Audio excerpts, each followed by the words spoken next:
The wind did not just blow across the high desert of the Arizona Territory. It hunted. It moved like a living thing, a ravenous beast composed of ice and grit that scoured the earth, searching for anything weak enough to break.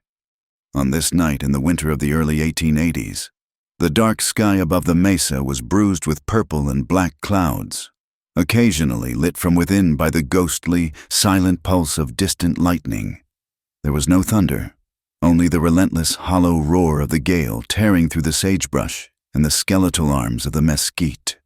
Lila Hart moved through this frozen purgatory with the desperate, stumbling gait of a woman who had run until her legs were numb and then forced herself to keep moving on sheer terror alone. She wore a dress made of cheap, thin calico, the color of dried blood, and a woolen shawl that was threadbare and offered no more protection against the biting cold than a spider web might offer against a stone.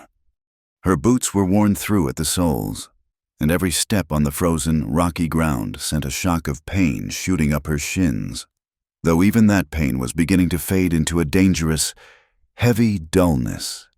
She did not know how many miles lay between her and the town of Dry Mesa. She only knew that every step away from the lights of that hellhole was a step toward a clean death, rather than the slow, suffocating one that awaited her back there. Her breath plumed before her in jagged clouds, snatched away instantly by the wind. Her hands were tucked deep into her armpits, but she could no longer feel her fingers. The cold had moved past the shivering stage and settled deep in her marrow, a heavy weight that whispered to her, urging her to lie down, to rest, to sleep. But memory, sharp and stinging as a scorpion's tail, kept her moving. She could still smell the stale beer and unwashed bodies of the Golden Steer Saloon.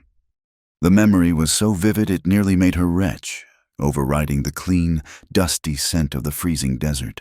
She could hear the piano clinking out a tinny, discordant tune, and she could feel the phantom sensation of hands grabbing at her skirt as she moved between the tables with a tray of whiskey glasses.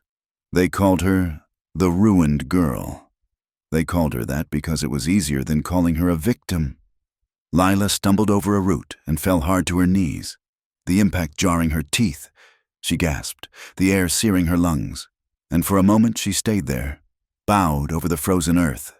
In the darkness behind her eyelids, she saw the face of Judd McCrae. He was a man made of hard angles and false smiles, a rancher who owned half the valley and the souls of most of the men in it. He had sat in the back room of the saloon only hours ago, his boots propped up on the desk of the saloon owner, his voice a low rumble that carried through the thin walls to where Lila had been sweeping broken glass in the hallway. And she saw Pastor Ezekiel Crane there with him, the man of God, the man who stood in the pulpit every Sunday and preached about the fires of hell and the weakness of Eve, his eyes always finding Lila where she stood at the back of the church, marking her as the temptress, the sinner. She had frozen, broom in hand, as their voices drifted out.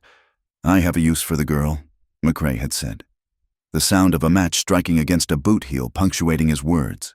"The mining camp up at Copper Ridge needs company. The men are getting restless. They need a woman to keep them settled." Crane had sighed, a sound of feigned piety. "It is a harsh life, Judd, but perhaps it is the penance she needs. She is a vessel of sin here. Perhaps hard labor and service to men who toil in the earth will cleanse her spirit." "She is bought and paid for," McCrae had answered coldly. "Her father's debts are mine. Her contract is mine. Send her up on the supply wagon come Friday. If she fights, tie her down." Lila pushed herself up from the ground, a sob tearing from her throat that the wind immediately swallowed. They were going to sell her to a mining camp. They were going to pass her around like a bottle of cheap spirits until there was nothing left of her but a hollow shell. She knew what happened to women who went to the camps. They did not come back. She had run. She had slipped out the back door into the alley, leaving her few belongings behind. And she had run until the town was a glowing smear on the horizon. And then she had walked until the cold began to eat her alive. The wind gusted, harder now, throwing sand against her face like buckshot. Her eyelashes were heavy with ice. The landscape was blurring, the jagged shapes of the rocks transforming into monsters in the moonlight. She thought she saw her father standing near a cluster of boulders, his face sad and gray, just as it had been the last time she saw him alive. The fire, that memory was always there, lurking beneath the others. 3 years ago, the heat, the screaming of the timber as the roof collapsed, the terrible sound of her younger brother calling her name. She had been in the barn, milking the cow, safe while they burned. The town whispered that she had done it. They whispered that she had knocked over a lantern in a fit of rage, or that she had invited a lover in and tragedy had followed. Lila swayed. Her legs felt like they belonged to someone else. They were heavy, wooden things that refused to obey her commands. The cold was no longer painful. It was a warm, inviting blanket wrapping around her shoulders. "I will just rest for a moment," she thought, the logic seeming perfectly sound in her freezing mind. Just close my eyes for a minute. She saw a rocky outcrop ahead, a shelf of sandstone that offered a sliver of shelter from the relentless wind. It looked like a tombstone. It looked like peace. Lila's heart collapsed into the shadow of the rocks. She curled into a ball, pulling the thin shawl over her head. As consciousness began to bleed away, she did not pray to the God that Pastor Crane served. She simply thought of her father and brother, and hoped that when the cold finally stopped her heart, they would be there to meet her, and that they would know, finally, that she had tried to be good. A mile to the east, Jonah Callahan rode with his head bowed against the gale. His horse, a sturdy, grumpy roan gelding named Buster, plodded forward with the resignation of an animal that had seen too many winters and knew there was no point in fighting the weather. Jonah was a man carved from the same hard country that surrounded him. He wore a heavy shearling coat with the collar turned up to protect his ears, and a wide-brimmed hat pulled low over his eyes. Beneath the coat, he was lean and corded with muscle, his body a map of old breaks and scars earned from 15 years of breaking horses and moving cattle across the unforgiving territories. He was tired. It was a bone-deep weariness that had nothing to do with the 3-day ride from the Diamond Sea Ranch where he had delivered a herd of steers. It was the tiredness of a man who slept lightly and woke often, reaching for a gun that was never far from his hand. The wind howled, slapping against his coat. Jonah shifted in the saddle, his leather-gloved hand resting instinctively on the smooth walnut grip of the Colt revolver at his hip. The desert at night was a place of ghosts and predators, and Jonah had been both in his time. He narrowed his eyes, scanning the trail ahead. The moonlight was fitful, filtering through the racing clouds, casting long, shifting shadows that danced and deceived the eye. He saw something near the base of a jagged rock formation. It did not look like a coyote or a wolf.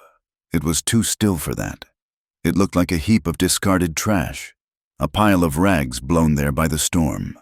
But in this country, nothing was ever just what it seemed. "Whoa!" Jonah murmured, his voice a low rasp that Buster obeyed instantly. The horse snorted, steam blasting from his nostrils, and stomped a hoof. Jonah sat motionless for a long minute, listening.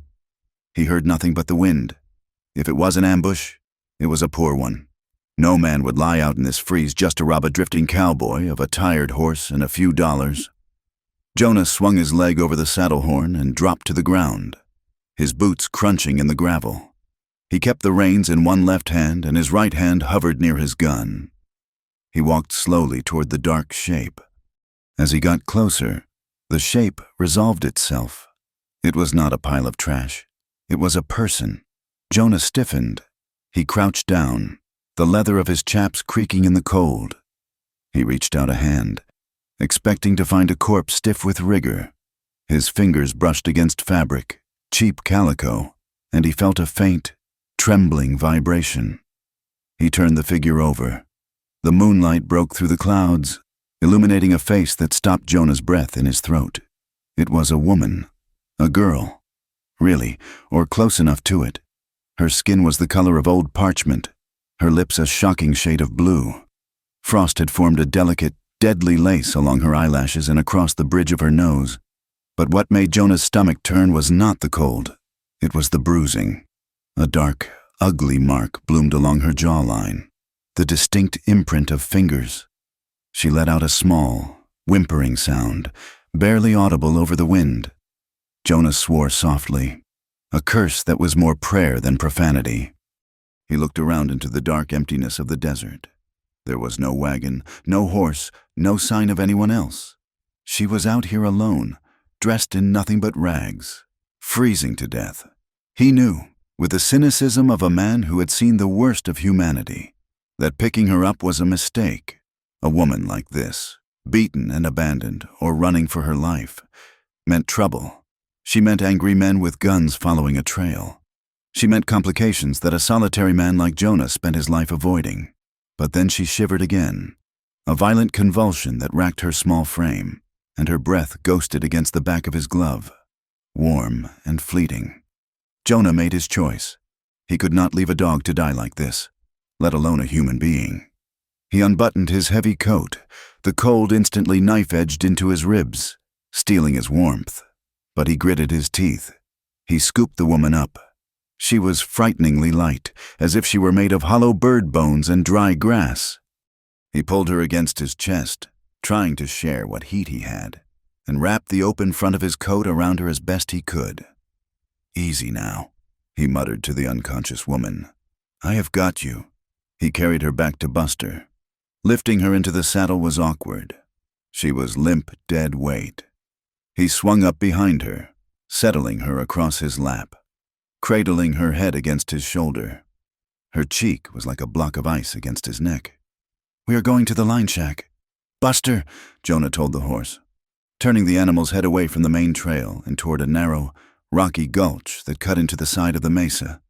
"It is not the Ritz, but it beats freezing." The horse plodded forward, picking his way carefully through the stones. Jonah held the woman tight, one arm wrapped securely around her waist. He could feel the slow, shallow rise and fall of her chest. Every minute out here was a gamble now. If he could not get her warm soon, her heart would simply stop. The ride took an hour, though it felt like a lifetime. The wind seemed to take Jonah's interference personally, shrieking louder, driving needles of sleet into his face. He kept his head down, shielding the woman with his body, focusing entirely on the rhythmic crunch of hooves and the faint warmth of her body against his. The line shack was little more than a wooden box jammed into a cleft in the rocks, built by a cattle company 10 years prior and forgotten by everyone except the drifters and line riders who used it. It was gray, weathered wood, listing slightly to one side, with a tin roof that rattled constantly in the wind. Jonah pulled Buster up to the leeward side of the shack. He slid down first, his legs stiff with cold, and then reached up to pull the woman down into his arms. She groaned, a sound of deep distress, but did not wake. He kicked the door open. It swung inward on rusted hinges, revealing an interior blacker than the night outside. Jonah carried her in, the air inside stale and smelling of dust and old wood smoke, but mercifully out of the biting wind. He laid her on the single narrow bunk built into the wall. The mattress was a canvas sack stuffed with straw, but it was dry. "Don't you die on me," Jonah said to the darkness. "You made it this far. Don't you quit now." He moved with the efficiency of a man who had made 1,000 fires in the dark. He found the iron stove in the corner. He groped along the wall until he found the wood box. It was half full of dry mesquite and twisted juniper branches. He shoved a handful of dry grass and kindling into the belly of the stove and struck a lucifer match against the iron. The flame flared, illuminating the small, stark room. Jonah fed the fire, blowing gently until the kindling caught with a crackle. Smoke puffed out into the room before the draft caught, sucking it up the crooked stovepipe. The light flickered over the woman on the bunk. She was shivering violently now, her teeth chattering with a sound like dice rattling in a cup. That was good. Shivering meant she was still fighting. Jonah lit a kerosene lantern hanging from a nail on the wall, turning the wick low to conserve fuel. Then he turned his attention to her. He knew what he had to do, and he knew how it would look if anyone walked in. But there was no time for modesty. Her shoes were frozen blocks of leather. He sat on the edge of the bunk and lifted her feet. The leather was stiff, the laces frozen solid. He had to use his knife to carefully slice the laces, He pulled the boots off, throwing them near the stove. Her stockings were wet and icy. He peeled them away, wincing at the sight of her feet. They were pale, waxy, and cold as marble. Jonah unrolled an old, scratchy wool blanket from the foot of the bunk. He wrapped her feet in it, then took them in his hands. His hands were large, rough things, calloused from rope and reins, scarred from barbed wire and knife slips. But as he began to rub her feet, he was surprisingly gentle.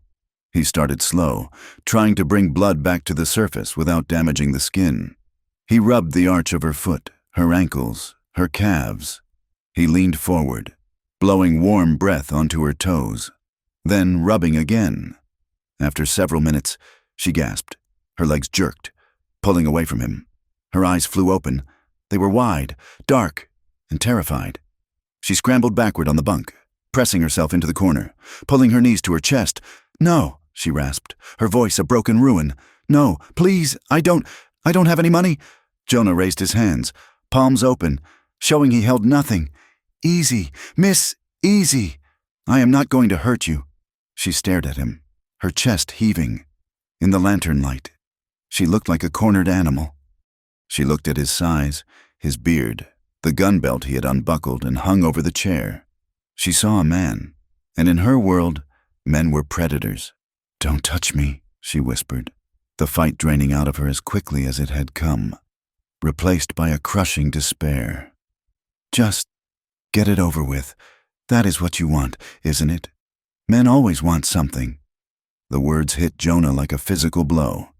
He saw the resignation in her eyes, the expectation of violation. It made a dark, hot anger coil in his gut, not at her, but at whoever had taught her that this was all she was worth. He stood up abruptly, backing away to the stove to give her space. He busied himself with adding a log to the fire, keeping his back to her.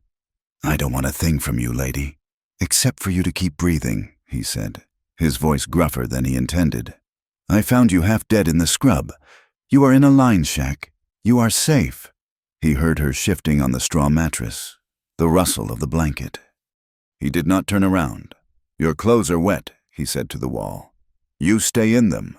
You will catch pneumonia and die. And then my effort in hauling you here will be wasted." He reached into his saddlebags, which he had dropped by the door. He pulled out a spare shirt, gray flannel, clean but worn soft. He tossed it onto the bunk without looking at her. "Put that on. Wrap up in the blankets. I will step outside to see to the horse." Jonah grabbed his hat and walked out into the storm, shutting the door firmly behind him. Outside, the weather had turned from bad to vicious. The wind was screaming now, a high-pitched keen that hurt the ears. Ice pellets rattled against the wood of the shack like buckshot. Jonah led Buster into the small lean-to shed attached to the side of the shack. It was barely shelter, but it broke the wind. He unsaddled the horse in the dark, rubbing the animal down with a handful of dry straw. Murmuring quiet apologies, he stood in the cold for a long time, letting the ice numb his face, waiting until he was sure she had time to change. He thought about the bruises on her face. He thought about the terror in her voice. He had walked away from a violent life 5 years ago, trying to wash the blood off his hands with honest work. But looking at that girl, he felt the old itch in his fingers, the urge to find the man who had put that look in her eyes and break him. When he went back inside, shaking the ice from his coat, the room was warmer. The fire was roaring in the small stove. Lila, he did not know her name yet, was curled tightly on the bunk, buried under 2 wool blankets. She was wearing his flannel shirt. It swallowed her, the cuffs hanging past her hands. Her wet dress and shawl were draped over the back of the single rickety chair near the fire, steaming faintly. She was asleep, or pretending to be. Jonah added more wood to the stove. The wind buffeted the shack, making the timbers groan. Sand hissed against the window pane. There would be no leaving tomorrow. This storm was settling in. They were trapped. He pulled the chair to the opposite wall, as far from the bunk as he could get in the tiny room. He sat down, stretching his long legs out, and picked up his Winchester rifle, laying it across his knees. not because he feared her, but because the weight of it was familiar. It grounded him. He watched her sleep. The firelight played across her face, softening the harsh lines of exhaustion. She looked young, too young to have eyes that old. She began to toss and turn, a low moan escaping her lips. Her brow furrowed. "No, no, Papa, don't open the door," she muttered, her voice rising in pitch. "Fire! It's hot!" she thrashed, kicking the blankets off. Jonah started to rise, then sat back down. He couldn't touch her. She had made that clear. "It is just a dream," he said softly, his voice a low rumble in the quiet room. "You are safe, Ar." But she was deep in the nightmare. In her mind, the line shack was gone. She was back in the homestead. The smell of smoke was choking her. She saw the flames licking up the walls, saw the roof beams glowing cherry red. She heard the townsfolk outside, their face twisted in judgment, their voices a chorus of condemnation. "It is the girl," one of them shouted in her dream. "She brought the sin down on them. Witch! Whore!" Lila cried out, curling into a ball, shielding her head with her arms. Jonah watched, his jaw tight. The fire in the stove crackled. A sharp pop that made him flinch. He had his own fires. He remembered the smell of kerosene and dry pine. He remembered the night he had ridden with a group of men he called friends, men who wore badges and carried Bibles and justified their cruelty with the law. He remembered the torch in his hand. He remembered telling himself he was just following orders, just driving out squatters. He hadn't known there were children in the house until the screaming started. Jonah closed his eyes, leaning his head back against the rough wood of the wall. He had spent 5 years trying to outride that memory.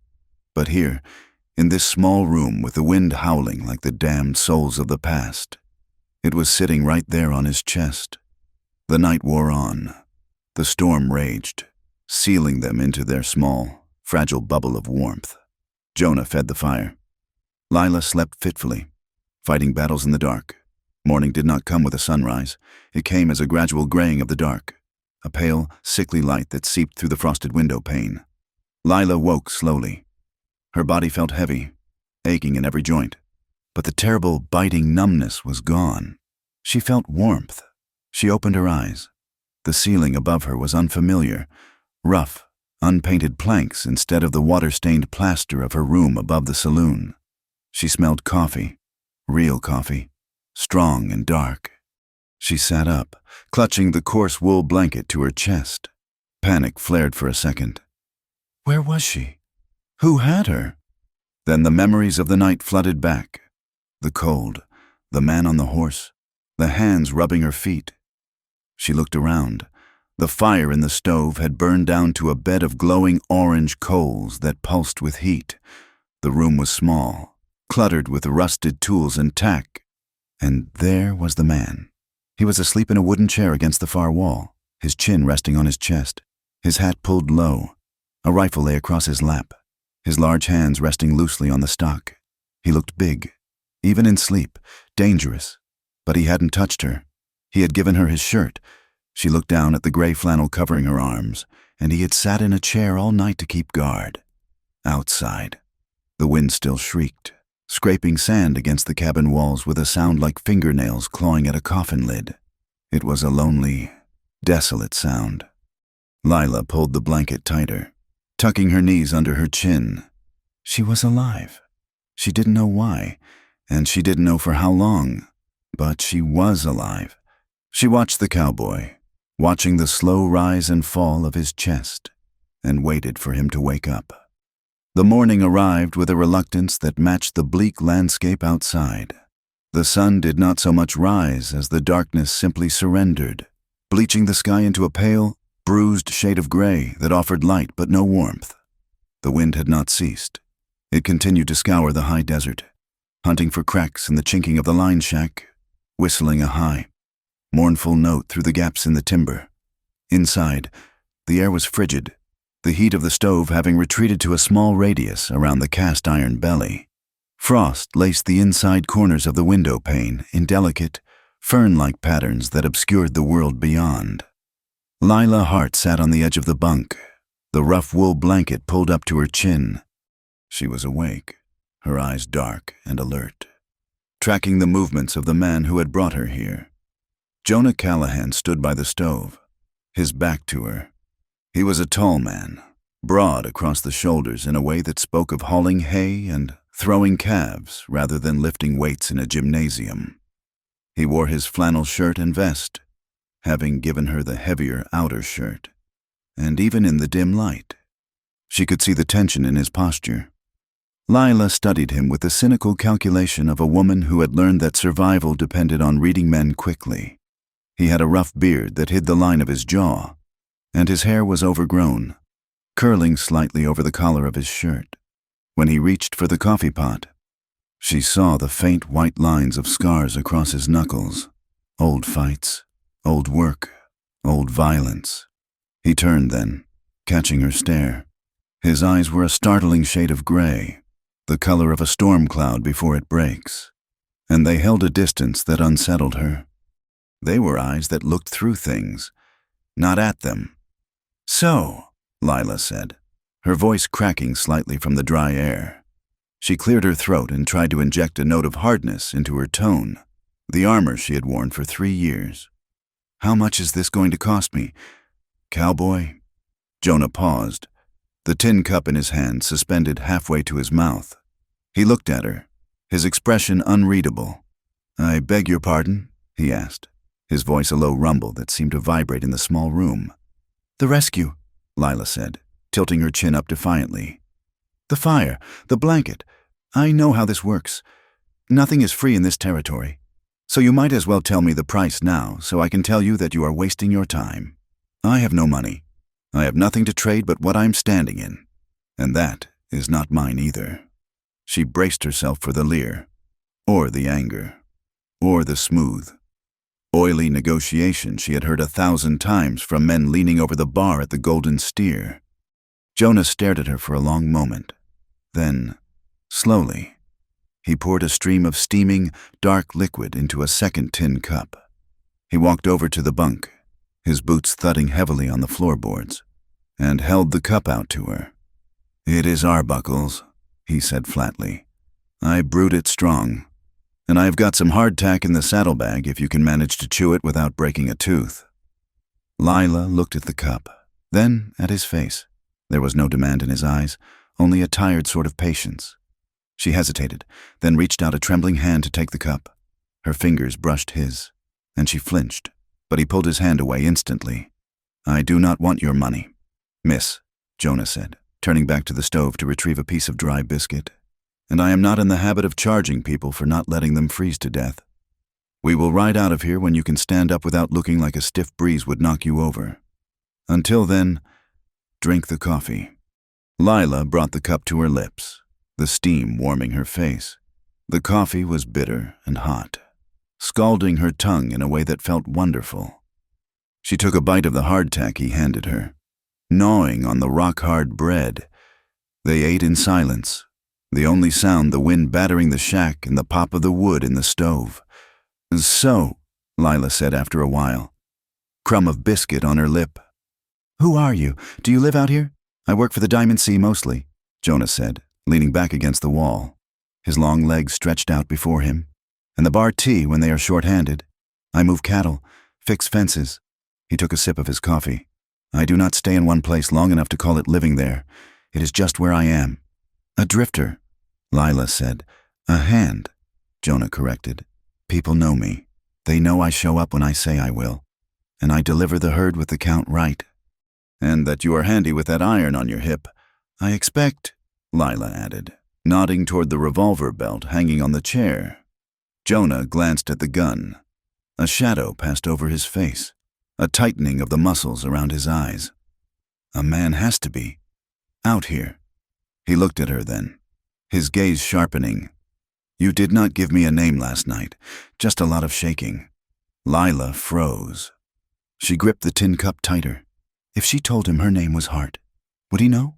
The story of the fire had traveled far, or worse. If she told him she was from Dry Mesa, would he know McCrae? Everyone knew McCrae. And if this cowboy worked for the ranchers, he might think he could curry favor with the big man by dragging a runaway property back to him. "Lila," she said finally. Just Lila. Lila, Jonah repeated, testing the weight of it. You have a last name. Lila? Or a place you belong to? I am just traveling, she lied, looking down at the dark swirl of coffee in her cup. I got separated from a wagon train. Jonah raised an eyebrow. He knew a lie when he heard one. A woman in a house dress and thin shoes did not get separated from a wagon train in the middle of winter 20 miles from the nearest trail.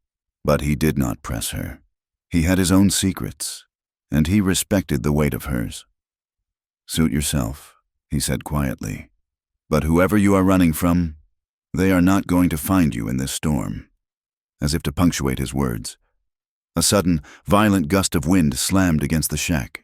It hit with such force that the stovepipe rattled in its fitting. A downdraft caught the smoke rising in the chimney and forced it back down, blasting a cloud of gray, acrid wood smoke into the room. Lila coughed, her eyes stinging instantly. The smoke was thick and choking. Jonah was on his feet in a second. Damnation, he muttered, grabbing a rag to cover his hand as he adjusted the flue. It is blocked. The smoke continued to billow out. Jonah coughed, waving his hand in front of his face. He strode to the door. I have to clear the air, or we will suffocate. Keep covered. He threw the latch and shoved the door open. The wind did not just enter. It exploded into the room. A wall of freezing air, laced with ice crystals, slammed into them. It swirled the smoke away but replaced it with a cold so intense it felt like a physical blow. The papers on the table flew up in a whirlwind. Lila gasped, the cold cutting through the flannel shirt she wore. She scrambled to pull the blanket up, but her foot tangled in the wool. She coughed again, the smoke still irritating her throat, and tried to stand to move closer to the stove's residual warmth. As she stood, a gust caught the door, ripping it from Jonah's grip and slamming it against the outside wall. He lunged to grab it, wrestling it back against the gale. He managed to force it shut, dropping the heavy wooden bar back into place with a thud. He turned around, breathing hard. Lila had stumbled. The sudden movement and the tangle of blankets had thrown her off balance. She was pitched forward, one hand gripping the back of the chair to keep from falling face first onto the floorboards. The blanket had fallen away. She stood there in the center of the room, wearing nothing but Jonah's oversized gray shirt. It hung to her mid-thigh, leaving her legs bare. They were slender, pale, and covered in gooseflesh from the cold. Jonah froze. Lila froze. For a heartbeat. The only sound was the wind howling outside, baffled by the closed door. Jonah's eyes dropped to her legs, then snapped back up to her face. He did not look with the hungry, predatory gaze she was used to. He looked startled, and then he looked struck, as if he had forgotten that underneath the dirt and the bruising and the fear, there was a woman. Lila felt the blood rush to her face, a hot flush that burned from her neck to her hairline. She felt exposed, not just physically, but entirely. She was used to men looking. She was used to men grabbing. But she was not used to a man seeing her vulnerability and looking paralyzed by it. She tried to step back, to reach for the blanket on the floor, but her frozen feet were clumsy. She wobbled. Jonah moved instinctively. He crossed the small space in one stride and reached out, his hands gripping her upper arms to steady her. I have got you, he said. His hands were large and warm through the flannel. His grip was firm but not painful. He held her upright, and suddenly they were very close. Lila looked up, her breath catching in her throat. She could see the flecks of gold in his gray eyes. She could smell the scent of him, wood smoke, tobacco, horse, and leather. She felt a strange, terrifying sensation in her chest. It was not fear, it was an ache. It was a sudden, piercing awareness of his heat and his strength, and the realization that he was holding her up because he did not want her to fall. Jonah looked down at her. He could feel the fineness of her bones beneath his hands. He could see the pulse beating frantically in the hollow of her throat. He wanted, with a sudden and shocking intensity, to pull her closer, to wrap her up and keep the cold away. The silence stretched, charged and heavy. Then Jonah blinked, as if waking from a trance. He realized where his hands were. He realized she was half naked and trembling. He released her as if the flannel were red-hot iron. He stepped back, turning his head sharply toward the wall. I beg your pardon, ma'am," he stammered, his voice rough. You were falling." Lila scrambled for the blanket, snatching it up and wrapping it around herself like a shield. She backed away until her legs hit the bunk, and she sat down hard. "It is fine," she whispered, her voice barely audible. "I tripped." Jonah did not look at her. He walked to the stove and made a great show of checking the firebox, though there was nothing that needed doing. I will get some more wood from the pile outside later," he said to the stove. The air in the cabin had changed. The smoke was gone, but something else had taken its place, a tension that was thick and electric. Lila pulled her knees to her chest, her heart hammering against her ribs. She felt embarrassed.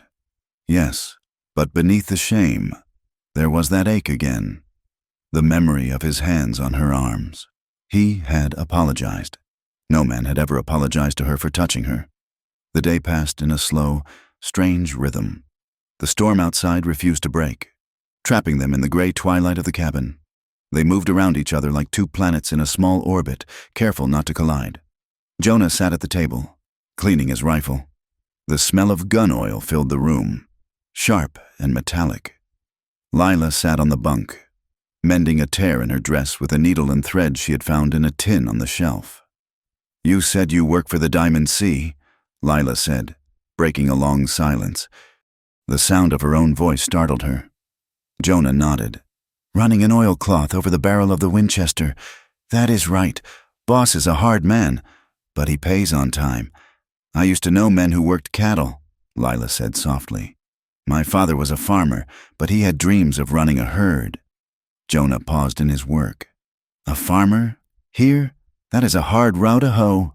This land is not like the plow." "He was stubborn," Lila said, a sad smile touching her lips. "He said the earth just needed convincing." Jonah looked at her, his expression softening. "I know the type. I used to ride with an outfit down near the border. Rough men. We did bad things for worse men. They thought they could force the world to be what they wanted it to be." He looked down at the rifle, his thumb tracing the wood of the stock. "I rode with them for 3 years. We cleared land for the big bosses. They called it range management. Mostly it was just scaring folks off their claims." Lila went still, her needle hovering over the fabric. "Scaring folks? Burning fences? Cutting water lines?" Jonah said, his voice dropping. "Sometimes worse. I walked away 5 years ago. Figured I had enough blood on my soul to last 2 lifetimes." He did not name the outfit. He did not name McCrae, but the guilt was there, etched into the lines around his eyes. Lila looked at him. Seeing the heaviness he carried, it mirrored her own. "I worked in a place," she said, her voice tight. "In town, to pay off a debt." "The saloon?" Jonah asked gently. He had guessed as much from the dress and the fear. Lila nodded, shame burning her cheeks. "My father, he died owing money, or so they said. The man who held the note said I could work it off, but the interest, it never went down. It only went up." She stared at the needle in her hand. "The preacher there, Pastor Crane, he would come in on Sundays to collect donations from the owner. He would look at me like I was something he scraped off his boot. He called me a fallen woman, a vessel of sin." Her hand trembled. "But he never said a word to the men who bought the drinks. He never said a word to the men who touched." She broke off, unable to finish. Jonah set the rifle down on the table with a clatter. His jaw was clenched so tight a muscle jumped in his cheek. "Preachers like that," he said, his voice low and dangerous, "read the Bible with one eye closed. They see the sin in the suffering, but never in the one holding the whip." He looked at her, his eyes fierce. "You are not what he said you are. Lila, you are just a girl who got caught in a trap." Lila looked up at him, tears stinging her eyes. She wanted to believe him. God, how she wanted to believe him. Night fell like a hammer blow. The wind, which had lulled in the afternoon, returned with a vengeance, shrieking around the eaves of the shack. The temperature plummeted. Jonah built the fire up high, feeding it the last of the good logs.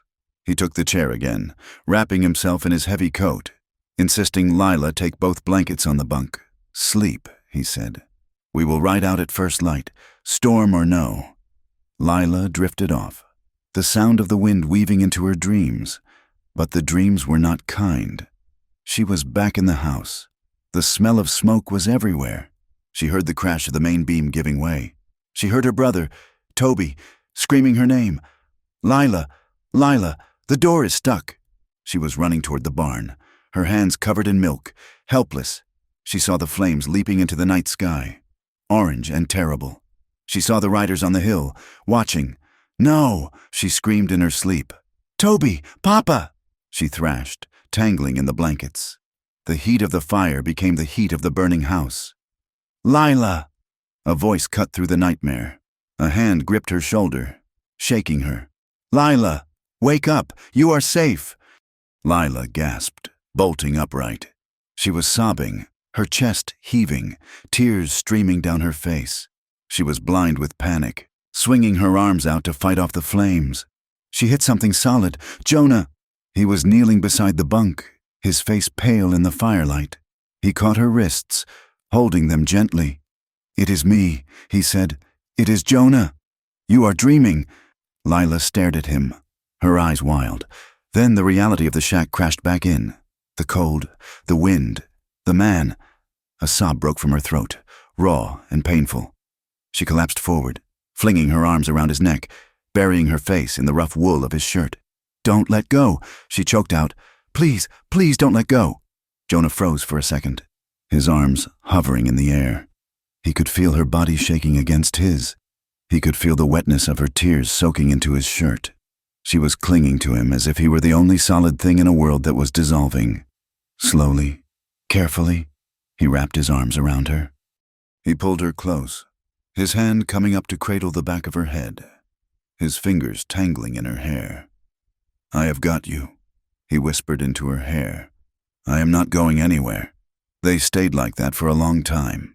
The wind howled outside, but in the small circle of the firelight, there was only the sound of Lila's weeping and the steady, heavy thump of Jonah's heart against her cheek. Lila felt the strength of him surrounding her. It was a different kind of heat than the fire. It was human, it was safe, and it terrified her because she realized how much she wanted it to last. She didn't want him to just be a rescuer who dropped her off at the next town and rode away. She wanted this. She wanted to be held. "I am so tired," she whispered, her voice muffled against his chest. "I am so tired of being left behind. I am so tired of men leaving when the sun comes up." Jonah's arms tightened around her instinctively, a surge of fierce protectiveness rising in his chest. He wanted to promise her everything. He wanted to tell her he would kill anyone who ever made her cry again. He felt the stirrings of desire. Yes, the warmth of her curve against him. The scent of her skin, but it was dwarfed by a profound need to shield her. But he was a drifter. He was a man with blood on his hands. He was nothing. He pulled back, gently but firmly. He took her by the shoulders and pushed her back just enough so he could look her in the eye. "Lila," he said, his voice rough with suppressed emotion. "Look at me." She looked up, her lashes spiked with tears. Her lips parted. "You do not owe me anything," Jonah said. "Do you hear me? You don't owe me your body. You don't owe me your gratitude. You don't owe me a thing." Lila searched his face. She saw the conflict there. She saw the desire he was holding back with an iron will. "I know," she whispered. "But what if I want to?" The question hung in the air, charged and dangerous. Jonah stared at her, his breath hitching. It would be so easy to kiss her, so easy to let the cold world outside disappear, but he couldn't. Not when she was this vulnerable, not when she was still running. He stood up, his movements jerky. He retreated to the other side of the room, putting the table between them. "You get some sleep." "Lila," he said, his voice straining. "We have a long ride tomorrow." Lila watched him go, feeling the loss of his warmth like a physical pain. But she also felt something else. Respect. He had walked away when he could have taken. That, more than anything, made her heart ache. The next morning, the wind had finally died down to a manageable breeze. The sky was a hard, brilliant blue, the sun glittering on the frost that coated every cactus and rock. Jonah was already up, packing the saddlebags. He moved with a restless energy, avoiding her eyes. "We will head for Painted Rock," he said, tightening a strap. "It is a watering hole about 10 miles south. From there, we can catch the stage road to Tucson, or head west to Yuma." He paused, looking at the door. "I figure we steer clear of Dry Mesa. No point in stirring up trouble if you have got people looking for you." Lila stood by the stove, wrapping the shawl around her shoulders. She looked at his back. He was trying to protect her. He was willing to ride miles out of his way to keep her safe. She couldn't keep lying to him. Not after last night. Not after he had held her while she cried. "Jonah," she said. He turned, holding his hat in his hands. "Yeah, I cannot go to Tucson," she said. "I have to go back. Eventually. I have to clear my name." Jonah frowned. "Lila, if you go back there, those men—" "My name is Lila Hart," she said clearly. Jonah went very still. His hands froze on the brim of his hat. The name hit him like a bullet. Hart. Lila watched him, mistaking his stillness for confusion. "I am from Dry Mesa," she continued, the words tumbling out now. "The man who holds my debt is Judd McCrae. He runs the Golden Steer and half the valley. He is the one who sent me to the saloon." Jonah felt the blood drain from his face. The room seemed to tilt. McCrae. He remembered the night 3 years ago. He remembered McCrae sitting on his horse, watching the flames eat the small farmhouse. He remembered McCrae laughing as the roof caved in. "That cleans up the riffraff, boys. Now the water rights are mine." And Jonah had been there. He had sat on his horse and watched. He had held the torch that lit the barn. He looked at Lila, really looked at her. He saw the resemblance now, the same chin as the farmer who had come out with a shotgun, trying to defend his home. The farmer McCrae's men had pistol-whipped into the dirt. A wave of nausea rolled over him. He had saved her life last night, but he had helped destroy it 3 years ago. He couldn't speak. The guilt was a physical thing, expanding in his chest, choking him. He couldn't look at her. He turned away sharply, jamming his hat onto his head and pulling the brim low. He grabbed the saddlebags. "Let's go," he said, his voice cold and flat. "Horse is waiting." Lila flinched. She saw him turn away. She saw the stiffness in his back, the way he couldn't even look at her anymore. Her heart sank. He knew McCrae. Of course he did.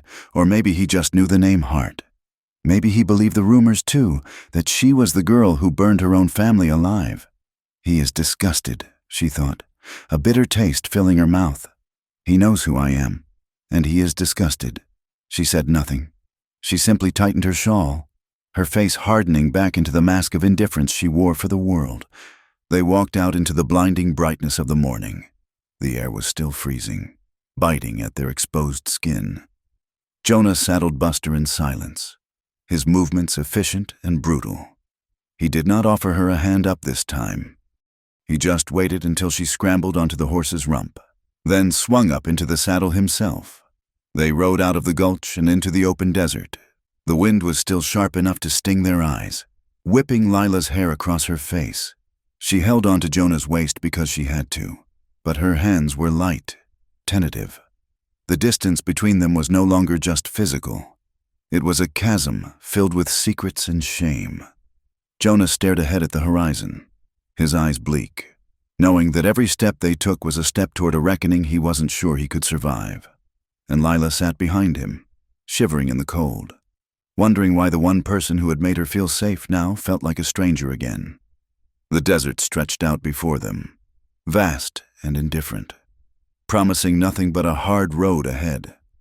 The land they crossed was a graveyard of stone and ice, vast and indifferent to the two small figures moving across its surface. The Arizona territory stretched out in a tableau of frozen washes and scrub brush dusted with hard, dry snow that refused to melt under the pale sun. In the distance, red mesas jutted into the sky like blood-stained altars, their edges sharp against the bruised blue of the horizon. The wind was a constant companion, a low, thrumming vibration that lived in the ears and settled in the bones, humming a song of isolation. Jonah and Lila rode in silence for the first few hours. The only sound, the rhythmic crunch of Buster's hooves on the frozen ground and the creak of saddle leather. They shared the horse. Lila seated behind Jonah, her arms wrapped loosely around his waist, not out of affection, but out of grim necessity. Every time the horse stumbled on a loose rock, her grip tightened reflexively, and Jonah could feel the tension in her frame through his coat. By mid-afternoon, they reached a stage stop known as Miller's Post. It was a miserable collection of leaning shacks huddled around a stone corral, clinging to the edge of a dry creek bed like a barnacle. It was half abandoned, the main stage line having moved south 2 years prior, but smoke still curled from the chimney of the main building. "We need water," Jonah said, his voice rough from the dry air. "And if old Widow Miller is still breathing, maybe a fresh mount. Buster is carrying double weight in bad ground." He pulled the horse up to the hitching rail. The wind rattled the loose boards of the porch. Lila slid down, her legs stiff and aching. She wrapped Jonah's oversized coat tighter around herself, trying to hide the thin dress and the bruises on her face. The door to the post creaked open, and a woman stepped out. She was ancient, her face a map of deep wrinkles etched by sun and suspicion.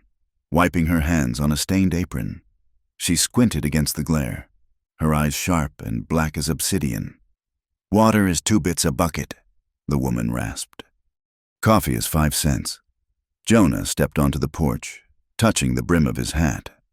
"We will take both, ma'am, and I am looking to trade for a horse if you have got one that can stand on 4 legs. The woman's gaze slid past him and landed on Lila. She froze. The rag in her hand stopped moving. Her eyes narrowed, turning from mercenary calculation to something colder, something venomous. "I know you," she said, her voice dropping to a hiss. Lila shrank back, lowering her head. "I have never been here before. Don't lie to me, girl." The woman spat. "You are the Heart Girl, the one from Dry Mesa." Jonah stepped between them, his stance shifting subtly, his hand drifting near his hip. "She is just passing through. Mrs. Miller, we are not looking for trouble. Trouble is all she brings," the woman said, pointing a gnarled finger at Lila. "I heard the drivers talking. They say you set the fire that burned your own kin alive. They say you laughed while they screamed." Lila flinched as if struck. "No," she whispered. "That is not true. And then you went to the saloon," the woman continued, her voice rising, fueled by the self-righteous fury of the lonely. "Took to whoring because it suited your nature. That is what they say. A girl who burns her blood has no soul left to sell." The words hit Lila with the force of physical blows. She crumpled, her knees giving way, her hand clutching the porch rail to stay upright. The shame was a hot, corrosive acid in her veins. It did not matter that it was a lie. It mattered that everyone believed it. It mattered that her tragedy had been twisted into a weapon to beat her with. "That is enough," Jonah roared. The sound of his voice cracked the air like a whip. He stepped forward, towering over the old woman, his gray eyes blazing with a cold, terrifying fury. "You will keep a civil tongue in your head," Jonah said, his voice dropping to a deadly quiet. "This woman is under my protection. You speak one more word of that poison, and I will tear this shack down around your ears." The widow took a step back, her mouth snapping shut, fear finally overriding her malice. Jonah turned and grabbed Lila's arm, not gently, but with a desperate urgency. "Come on." He dragged her away from the porch, back toward the water trough and the horses. He was shaking, his own anger vibrating through his grip. He couldn't stand it. He couldn't stand how easily the world spat on her, how ready they were to believe the worst. He pulled her to the side of the building, out of sight of the old woman's glare. He let go of her arm and paced a tight circle in the dirt, kicking at a frozen clump of sagebrush. Ignorant old bat. Jonah muttered, "They hear a rumor and treat it like gospel." Lila leaned against the rough wood of the corral fence, staring at the ground. She did not look angry. She looked defeated. She looked like a building that had finally lost its foundation. "It is not just rumors. Jonah," she said softly. "It is the sermon." Jonah stopped pacing. "What? Pastor Crane," she said, looking up, her eyes dry and hollow. He preached it from the pulpit, the Sunday after the fire. He told the whole town that fire is God's way of purging sin. He said my father's house was a den of iniquity, and that I was the vessel that brought the judgment down. She let out a short, bitter laugh that sounded like dry leaves breaking. My father was a farmer. He read the almanac and the Bible. He never raised a hand to anyone. He just wanted to grow corn in the desert. But because he wouldn't sell his water rights to McCrae, he was a sinner. And because I survived, I was the devil. Jonah felt the blood drain from his face. The cold wind seemed to cut right through his heavy coat, chilling his heart. He remembered the farmer. He remembered a thin man in patched overalls standing on a porch, holding a rusted shotgun with shaking hands. He remembered McCrae sitting high on his black stallion, smiling that wolfish smile. Teach him a lesson. Boys. Light up the night. Jonah had been there. He had been 25, angry at the world, and willing to do anything for the man who paid his wages. He had held a torch. He had seen the fear in the farmer's eyes. And when the first lantern was thrown, Jonah had turned his horse away. He had looked at the horizon because he couldn't bear to watch the fire take hold. He had told himself it was just a scare tactic. He had told himself they would get out, but they hadn't. And now, standing before the daughter of that man, Jonah felt the weight of his own soul crushing him. He had not just saved a stranger in the desert. He had saved the victim of his own crime. Lila watched him. She saw the color leave his face. She saw the way his jaw worked, grinding his teeth together. "Jonah?" she asked. He looked away, staring out at the red mesas. I need to see about a horse. There is a sway-backed mare in the corral. I will trade my spare saddle for it. We cannot ride double all the way to Dry Mesa." He turned to leave, desperate to escape her gaze. But Lila reached out and caught his sleeve. "Wait," she said. Jonah stopped, but he did not turn back. "Why did McCrae want the land so bad?" she asked. It was just dust and scrub. "Water," Jonah said, his voice flat. "There is an aquifer under that section. McCrae knew it. Your father didn't—" Lila closed her eyes. "So he killed them for water. And then he made himself my guardian." "Your guardian?" Jonah turned then, shocked. After the fire, Lila said, "He went to the judge, said I was an orphan with no means. He took legal guardianship. Then he told me I had to work off the debt my father owed him. That is how he put me in the saloon. He sold my labor to the owner. He has been taking my wages for 3 years. Jonah, he owns me, paper and ink." The scope of it staggered Jonah. It wasn't just violence. It was a systematic dismantling of a human life. McCrae had burned her home, killed her family, stolen her land, and then enslaved her to pay for the privilege. And Crane had blessed it all with a scripture. Lila looked at him, her eyes searching his face. "Do you believe it?" Jonah blinked. "Believe what?" "That I did it," she said. "That I set the fire." The question hung in the air between them, fragile as glass. Jonah looked at her, at the soot-stained dress, the desperate pride in her posture. He knew she didn't do it. He knew exactly who had done it, but to say it, to admit he knew, was to admit his own part in it. He hesitated. It was only a second, a heartbeat of silence where he wrestled with his shame. But for Lila, that second was an eternity. She saw him pause. She saw his eyes shift away. And in that hesitation, she saw confirmation of her deepest fear, that even the man who saved her, the man who held her through the night, looked at her and saw a monster. Lila dropped her hand from his sleeve as if he burned her. She took a step back. "You do," she whispered. "You think I might have done it." "No." "Lila," Jonah said quickly, reaching for her. "No, I don't. I just—" "Don't," she snapped, slapping his hand away. Her voice rose, cracking with hurt. "Don't lie to me. I saw you hesitate. You are just like them. You think because I worked in a saloon, because I survived, there must be something rotten inside me. Lila, listen to me," Jonah pleaded. I am trying to understand. Understand, she cried. Men always say they want to understand. They say they want to help. And then they wait until you are weak, until you trust them, and then they leave you to the wolves. She backed up until she hit the water trough. Tears welled in her eyes, freezing on her cheeks before they could fall. You held me, she said, her voice trembling. You held me, and you promised you would stay. But you are already gone, aren't you? You are already looking for a way to drop me off and wash your hands of the heart girl. I am not leaving you, Jonah shouted. Then why can't you look me in the eye? She screamed back. Because I was there! The words tore out of Jonah's throat before he could stop them. They hung in the cold air. Shocking and absolute. Lila went still. The wind whistled around the corner of the shack, flapping the hem of her torn dress. What? She whispered. Jonah slumped, the fight draining out of him. He looked at her, his eyes full of misery. I was there, he said, his voice hollow.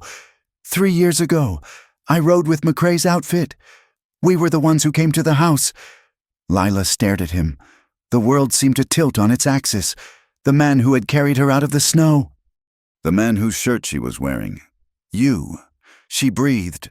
I didn't light the fire, Jonah said quickly, stepping toward her, his hands raised in supplication. I swear to you, Lila, I didn't throw the lantern. I turned away. I wanted to stop it, but I was a coward. I just sat on my horse and let it happen. Lila looked at him, horror dawning in her eyes. Her mind flashed back to that night, the confusion, the heat, running from the barn into the smoke. She remembered the smell. It wasn't just wood smoke. It was the acrid, heavy stench of kerosene and cheap tallow, the smell of unwashed men and saddle leather. She inhaled sharply. She smelled the coat she was wearing. Jonah's coat. It smelled of sage and tobacco. But underneath, deep in the wool, was the faint, lingering scent of cow grease and oil. It was the same smell. She ripped the coat off her shoulders and threw it on the ground between them. She backed away, her hands shaking so hard she had to clasp them together. You killed them, she whispered. I didn't, Jonah said, his voice cracking. But I was with the men who did. It is the same thing, she screamed. You stood there. You watched my brother burn. Lila, please, stay away from me. She scrambled backward, looking around wildly. She saw the fresh horse, a chestnut mare, tied to the rail next to Buster. Jonah must have made the trade with the stable boy while she was inside. She ran for the mare. Lila, Jonah shouted, starting after her. She ignored him, grabbing the saddle horn and hauling herself up with a strength born of pure adrenaline. She kicked the mare's flanks hard. The horse, startled, bolted forward. Jonah ran a few steps, but she was already moving, wheeling the horse around the corral. She looked down at him, her face a mask of betrayal and anguish. You didn't save me because you are a good man. She spat, her voice breaking. You saved me to make yourself feel better. You are just trying to buy your way out of hell with my life. She wheeled the horse toward the road that led back to Dry Mesa. Lila, don't, Jonah yelled. You cannot go back there alone. McCrae will kill you. I don't need you, she shouted over the wind. I never needed you. She kicked the horse into a gallop, riding hard away from the stage stop, back toward the nightmare she had fled. Jonah stood in the dust, watching her go. His heart hammered against his ribs. He looked at Buster, standing patiently at the rail. He looked at the vast, empty desert that swallowed her small figure. He could let her go. He could get on his horse and ride west, away from Dry Mesa, away from the hanging rope that surely awaited him if he returned. He could survive. But then he remembered the way she had clung to him in the night. He remembered the feeling of her breath on his neck. Damn it, Jonah whispered. He vaulted onto Buster's back. He didn't spur the horse into a run. He held him to a steady trot. He couldn't ride beside her. She would likely shoot him if she had a gun, or run herself into the ground trying to get away. But he couldn't leave her. He would follow. He would be the shadow behind her, the ghost she hated. But he would be there when the wolves came. The ride to Dry Mesa was a grueling descent into darkness. Lila rode with a singular, burning focus. The cold was forgotten. The hunger was forgotten. There was only the rage. It fueled her, kept her upright in the saddle when exhaustion tried to drag her down. She was going back, not to hide, not to beg. She was going back to tear it all down. If she was going to burn, she would make sure McCrae and Crane burned with her. She knew Jonah was behind her. She didn't look back, but she could feel him, a dark speck on the horizon, keeping pace. The thought of him made her chest ache with a pain sharper than the wind. She had trusted him. For the first time in 3 years, she had felt safe. And it was all a lie. He was one of the monsters. Dusk was falling when the town of Dry Mesa appeared on the horizon. It looked innocuous from a distance, a cluster of wooden buildings huddled against the vastness of the darkening sky, windows glowing with warm orange light. The wind picked up, carrying the scent of the town toward her. Wood smoke, livestock, the dust of the mines. It was the smell of her prison. Lila slowed the mare to a walk as she hit the main street. The church bells began to toll the evening hour, a mournful, heavy sound that echoed off the canyon walls. She rode down the center of the street. People were closing up shops, heading home for supper. They stopped. Heads turned. Conversations died. "Look," a woman whispered from the boardwalk. Is that the Hart girl?"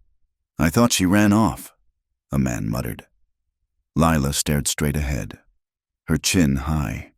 She wore the oversized flannel shirt Jonah had given her, her hair wild and tangled, her face bruised. She looked like a revenant, a spirit returned from the grave to haunt the living. She could feel their eyes, the judgment, the morbid curiosity. Some of the women crossed themselves as she passed. A group of miners coming out of the general store smirked, nudging each other. "She rides high for a whore," one of them called out. Lila did not flinch.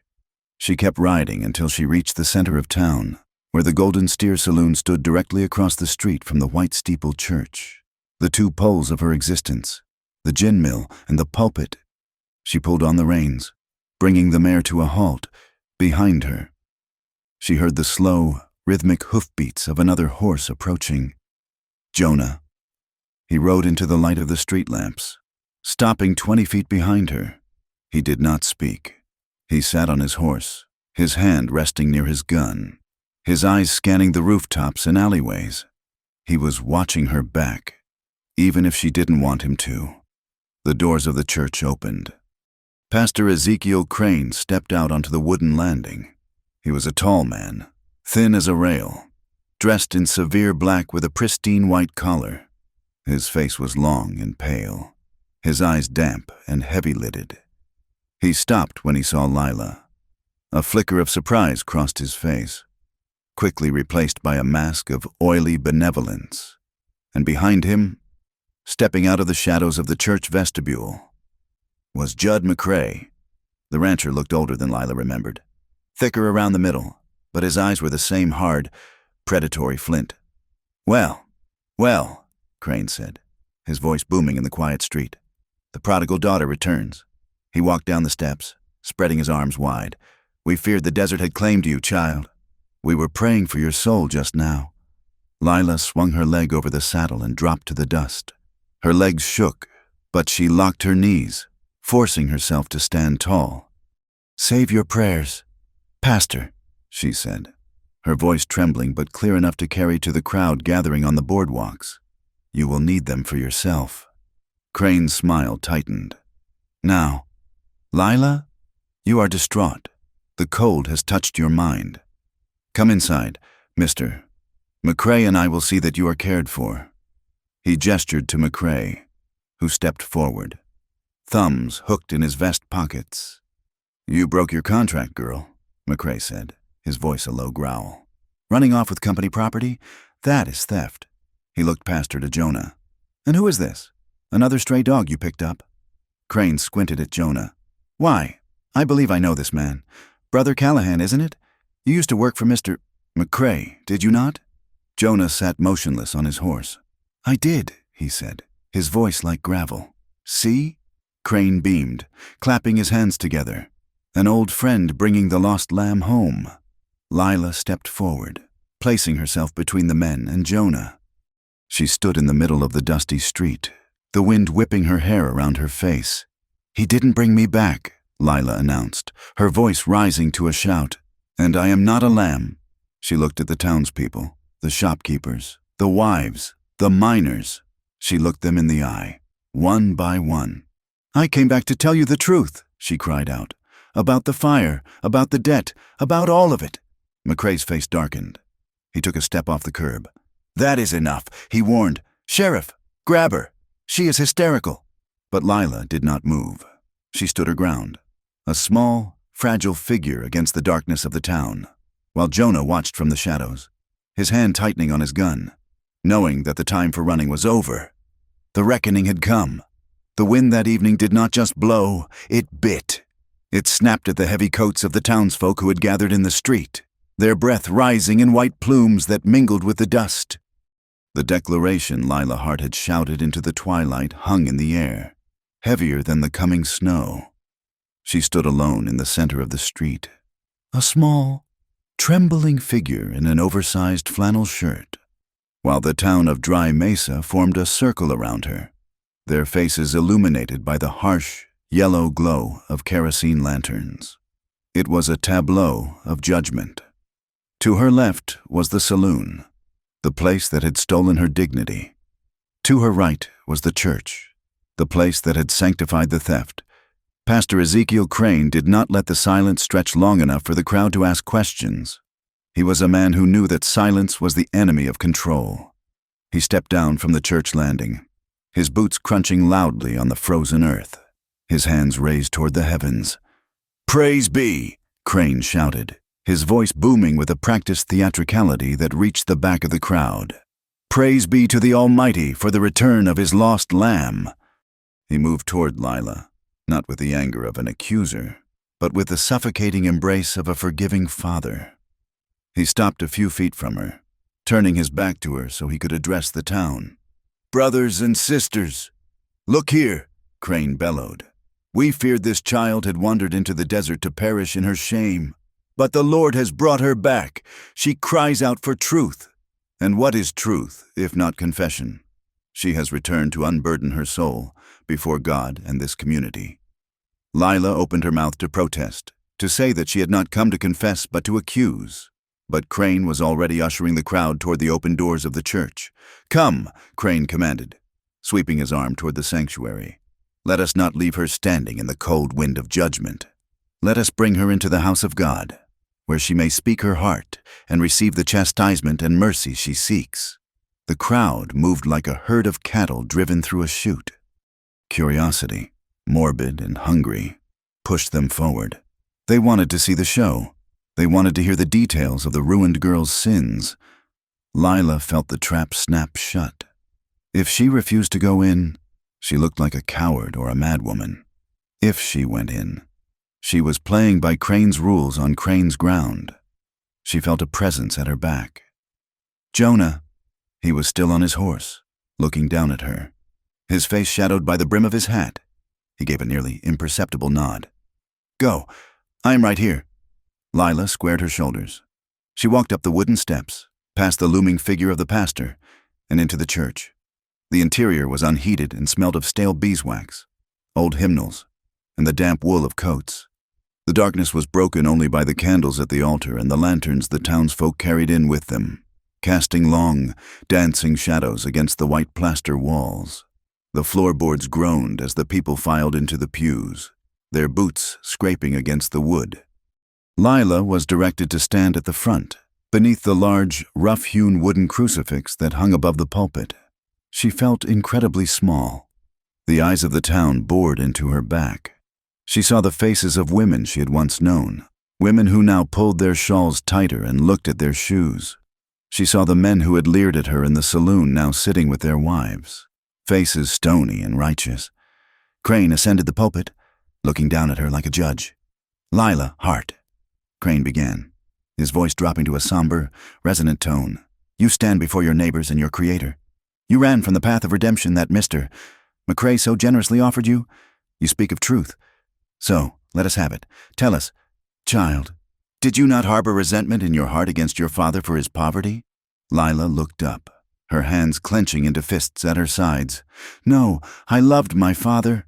Crane leaned forward, the candlelight turning his eyes into hollow pits. And yet, was it not your hand that knocked over the lantern? Was it not your carelessness, born of a rebellious spirit, that brought the fire down upon his house? He framed the question like a noose. If she denied it, she was calling the town's accepted history a lie. If she faltered, she was guilty. I did not knock over a lantern, Lila said, her voice shaking at first, then gaining strength. There was no lantern in the barn that night. We had run out of oil. A murmur rippled through the pews. I did not start the fire, Lila continued, turning to face the crowd, and it was not an accident. She found the face of the blacksmith in the second row, a man who had known her father. My father refused to sell his water rights, Lila said, her voice ringing off the cold walls. For 6 months, men came to our door. They offered money, and when he said no, they offered threats. They cut our fences. They poisoned the well. Lila, Crane interrupted, his voice sharp. Do not seek to blame phantoms for your own sin. I saw them, Lila shouted. Overriding him, that night, I was in the barn. I heard the horses. I looked out through the slats, and I saw 4 men on the ridge. They were carrying torches. They threw them onto the roof of the house. The murmurs grew louder. People shifted in their seats. This was not the confession they had expected. This was an indictment. Crane slammed his hand down on the pulpit. Lila Hart, you are hysterical, Crane shouted. You are shivering with fever and guilt. You stand there and accuse God-fearing men, men who support this town, men who put food on the tables of these good people, and who is your witness? He pointed a long, bony finger toward the back of the church, where Jonah stood near the doors, his hat in his hand. You ride into town with a drifter. Crane sneered. A man who lives by the gun, a man who wanders the wilderness like Cain. You expect us to take the word of a fallen woman and a hired killer against the pillars of this community? Jonah felt the eyes of the room turn to him. He felt the heat of their suspicion. He looked at Lila, standing alone at the altar, trembling but unbowed. She looked fragile, like glass that was about to shatter. She needed a witness, and he was the only one who knew the truth. Jonah took a step forward. His spurs chinged on the floorboards. A lonely, metallic sound in the hushed church. She is telling the truth, Jonah said. His voice was not loud, but it was heavy, carrying the weight of stone. Crane scoffed. And how would you know, sir? Were you there? Yes, Jonah said. The words sucked the air out of the room. The silence that followed was absolute. I was there, Jonah repeated, walking slowly down the center aisle. He did not look at the crowd. He looked only at Lila. I rode with the McCrae outfit 3 years ago, Jonah said. We took orders from Judd McCrae. He told us that the farmer, Mr. Hart, was being difficult. He told us to teach him a lesson. A woman in the front row gasped. Jonah stopped 10 feet from Lila. He saw the pain in her eyes, the betrayal that was still fresh, but he forced himself to speak the rest of it. We were told to burn the outbuildings, Jonah said, his voice devoid of emotion, stating the facts as if reading from a ledger, to scare him into selling. But the wind was high that night, just like tonight. One of the boys threw a torch at the porch. The wood was dry. It went up faster than we thought. You admit it, a man shouted from the back. You burned them out. We did not mean to kill them, Jonah shouted back, turning to face the crowd. His face twisted in anguish. It was supposed to be a warning, but the roof came down. We heard the screaming, and we rode away. Pandemonium broke loose. The church erupted in noise. Men jumped to their feet, shouting. Women clutched their children. The comfortable narrative they had lived with for 3 years, that the fire was a tragic accident caused by a sinful girl, had been shattered. Get him! Someone yelled. He is a murderer! Another screamed. And she is with him! A woman shrieked, pointing at Lila. She is riding with the man who killed her kin! She has no shame! Order! Crane bellowed, banging his Bible against the pulpit. Order in the house of God. The doors at the back of the church banged open. A hush fell over the room, starting from the back and rolling forward like a wave. Judd McCrae stood in the doorway. He was flanked by two of his ranch hands, big men with dusters and low-slung guns. McCrae took off his hat, revealing a shock of iron-gray hair. He looked weary. He looked like a man carrying a heavy burden. "What is this noise?" McCrae asked, his voice calm, authoritative. "I can hear the shouting from the street. Mr. McCrae," Crane said, wiping sweat from his brow. This man claims he was acting on your orders when the Hart place burned. He claims you ordered arson." McCrae walked slowly down the aisle. The crowd parted for him, the waters separating for Moses. He stopped beside Jonah, looking him up and down with a mixture of pity and disgust. "Jonah Callahan," McCrae said softly. "I remember you. You were a good hand with a rope, but you always had a weakness for the drink, didn't you? And a mind that tended to wander." He turned to the crowd, his face open and earnest. "I tried to save that family," McCrae said. "When I saw the smoke from my porch, I rode out myself. I was too late. The roof had already collapsed. I found this girl shivering in the grass." He turned his eyes to Lila. They were cold, dead eyes, despite the warmth of his voice. "I took her in," McCrae said. "I gave her a place to sleep. I paid for her father's burial when there was no money left, and when she proved difficult, when she refused to work in a decent house, I found her a position where she could pay her way." "Liar!" Lila screamed. The sound tore through the church. Lila stepped down from the altar, her face flushed with rage. "You did not take me in," she shouted. "You locked me in a room at the bunkhouse. You came to me at night." The crowd gasped. McCrae stiffened, his eyes narrowing. "Be silent, girl," he hissed. "You tried to force yourself on me," Lila cried, her voice raw. "3 times you came to my door, and when I fought you off with a paring knife, you told me I would pay for it. You told me if I wouldn't warm your bed, I would serve every man in the territory." She spun around to face the pastor. "And you knew," she screamed at Crane. "I came to you. I told you what he was doing. And you told me it was my duty to be obedient to my guardian. You took his money for the new church roof, and you sold me to the saloon." Crane turned a sickly shade of white. He gripped the pulpit so hard his knuckles cracked. "That is a lie, a blasphemous lie." But the silence in the church was different now. It was heavy with doubt. The women in the congregation were looking at each other. They were remembering things. The way McCrae looked at their daughters at the picnics. The way he let his hand linger too long on a shoulder. The way other girls had left town suddenly over the years. McCrae saw the shift. He saw the doubt in the eyes of the men he did business with. His mask of the benevolent patriarch slipped, revealing the wolf beneath. He turned on Jonah. "You put her up to this," McCrae snarled. "You come back here, a washed-up saddle tramp, trying to squeeze money out of me? You think you can blackmail me with these fairy tales? I am here to set it right," Jonah said, his hand hovering over his gun. "You are a coward," McCrae spat. "You were a coward when you rode for me, and you are a coward now, hiding behind a whore's skirts." Jonah's control snapped. The rage he had been holding back for 3 years, the guilt, the shame, it all exploded. He lunged at McCrae. It was what McCrae wanted.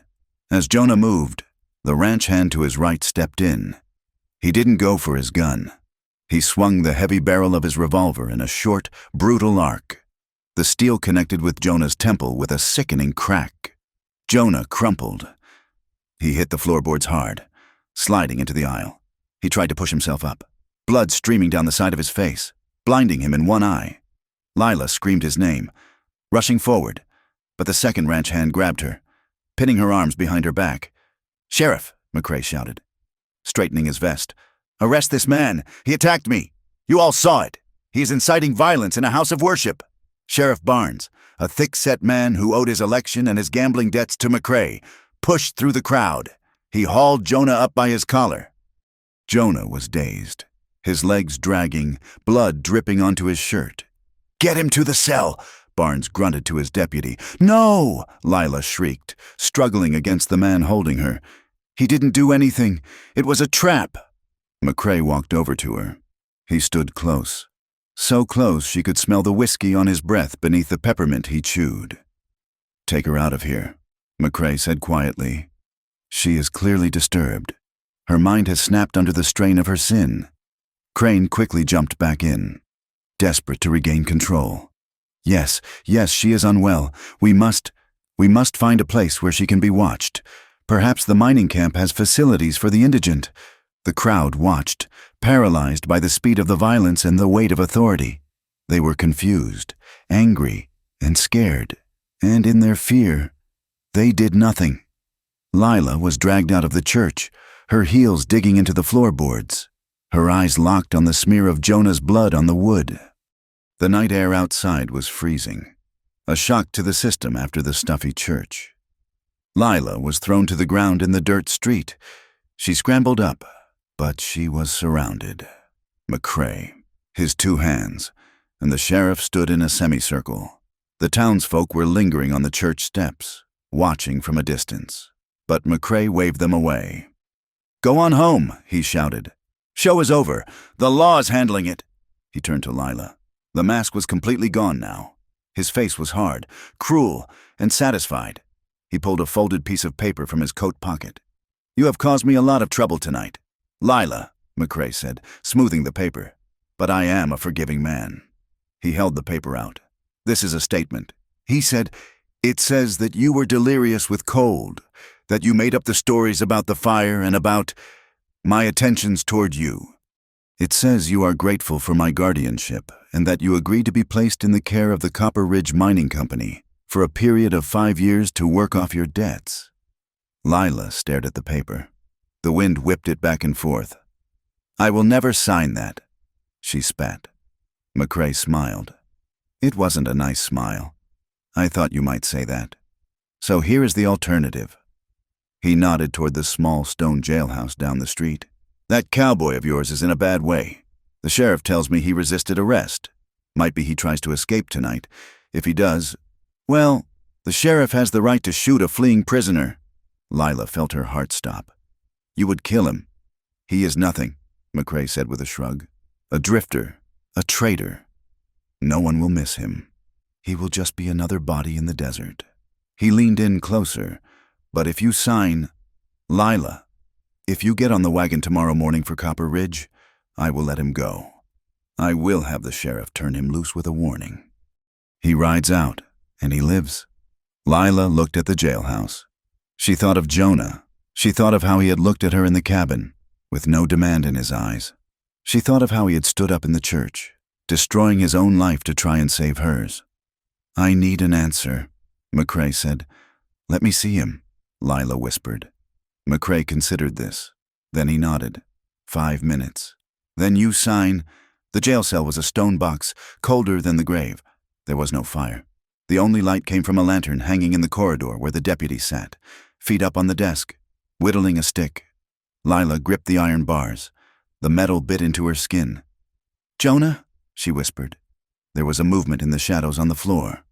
Jonah groaned and pushed himself up. He dragged himself to the bars. His face was a mess of blood and bruising. His left eye was swollen shut. He looked like he'd gone 10 rounds with a thresher. "Lila," he rasped. "Did they hurt you?" "No," she said, reaching through the bars. She touched his face, her fingers tracing the cut on his cheek. "Oh, Jonah, I am so sorry." "Don't be sorry," he said, leaning into her touch. His good eye found hers. "I told the truth. For the first time in 3 years, I told the truth." Lila choked back a sob. "McCrae, he has a paper. He says if I sign it, if I say I lied and go to the mining camp, he will let you go." Jonah gripped the bars, his knuckles turning white. "No, he says he will kill you if I don't," Lila said, tears streaming down her face. "He says you will try to escape and they will shoot you." "Let them shoot me," Jonah said fiercely. "Do not sign that paper. Lila, do not let him win. If you go to that camp, it is a death sentence. You know that. I don't care about me," Lila cried. "I cannot let you die. You are the only person. You are the only one who ever—" She couldn't finish the sentence. Jonah reached through the bars and grabbed her hand, pulling it to his chest, pressing it over his heart. She could feel it beating. heavy and slow. "Lila, listen to me," he said, his voice dropping to a harsh whisper. "I have spent my whole life running. From the law, from my past, from myself. Last night, in that cabin, that was the first time I wanted to stay." He looked at her with a naked intensity that made her breath catch. "I loved the way you held on to me," he said. "I loved that you trusted me enough to sleep. You are the only good thing I have touched in a long time. Do not sell yourself to save a piece of trash like me." "You are not trash," Lila whispered. "You are a good man." Jonah shook his head. "I am a man who burned a house down, but I am trying to be better, and I would rather rot in this cell. I would rather die in this dirt than know you are up at that camp because of me. Promise me you won't do it." Lila looked at him. She saw the blood, the bruises, the iron bars, but mostly she saw the love. It was fierce and terrified and beautiful. She leaned her forehead against the cold bars. He leaned his forward until they touched. "I want you," Lila whispered. "I want a life. With you. Somewhere where the wind doesn't hurt." "Me too," Jonah breathed. She turned her face slightly, and their lips met through the gap in the bars. It was a desperate, clumsy kiss. Her lips were salty with tears. His were split and tasting of iron. Their breath mingled in white puffs in the freezing air. It was a kiss of goodbye, and a kiss of defiance. The deputy stood up, his chair scraping loudly. "Time is up." Lila pulled back.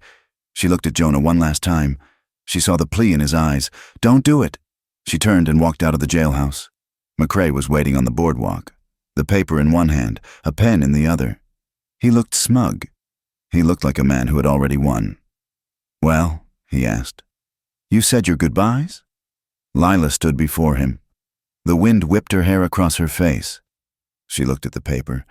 It was her surrender. It was her admission that she was nothing, that she was property, that men like McCrae owned the world, and she just lived in it.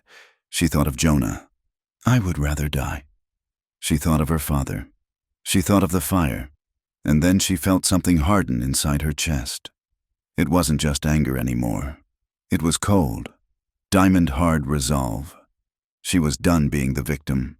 She was done being the ruined girl. "Give it to me," she said. McCrae handed her the paper and the pen. Lila took it. She looked McCrae in the eye. "You think you can erase us," she said quietly. "You think because you have money and a preacher in your pocket, you can burn us and sell us and we will just fade away." She took the paper in both hands. "But you forgot something. Mr. McCrae." "What is that?" he sneered. "Fire spreads," she said. She ripped the paper in half. McCrae's jaw dropped. She ripped it again and again until it was just confetti in her hands. She threw the pieces into the air, and the desert wind snatched them, scattering them into the darkness. "You stupid girl," McCrae hissed, stepping forward, his face twisting into a mask of rage. "You just killed him." "Maybe," Lila said, backing away into the shadows of the alley between the general store and the livery. "But I am not going to let you kill me too, and I am not leaving this town until everyone knows exactly what you are." She turned and ran. "Get her," McCrae shouted to his men. "Don't let her get away." But Lila knew the alleys of Dry Mesa better than they did. She had grown up running through them. She slipped into the darkness, a ghost in the wind. She did not run out of town. She did not run to the desert. She ran to the small, clapboard house behind the laundry. She knocked on the door. A moment later, a woman opened it. "Mrs. Higgins, the laundress, whose husband had died in one of McCrae's mines 3 years ago. A death McCrae had called clumsiness to avoid paying the widow's pension. Lila stood there, breathless, wild-eyed. "Mrs. Higgins," Lila said, "I need your help, and I think you know why." The older woman looked at Lila. She looked toward the jailhouse. She looked toward the saloon. Then, slowly, she opened the door wider. "Come in, child. Mrs." Higgins said, "The kettle is on." Lila stepped inside. She was not just hiding. She was recruiting. The wind howled outside, shaking the walls. But for the first time, Lila did not fear it. She was the storm now. Dawn did not arrive with the golden promise of a new day. It crept over the eastern ridges of the Dragoon Mountains like a gray stain, cold and indifferent. The frost that had settled overnight turned the trampled dirt of Dry Mesa's main street into a dull, silvered mirror that cracked under the boots of the early risers. Lila Hart moved through the shadows of the town, no longer the terrified girl who had stumbled into the church the night before. She was a ghost with a purpose. She wore a heavy wool coat borrowed from Mrs. Higgins, the laundress, and her hair was pulled back severe and tight.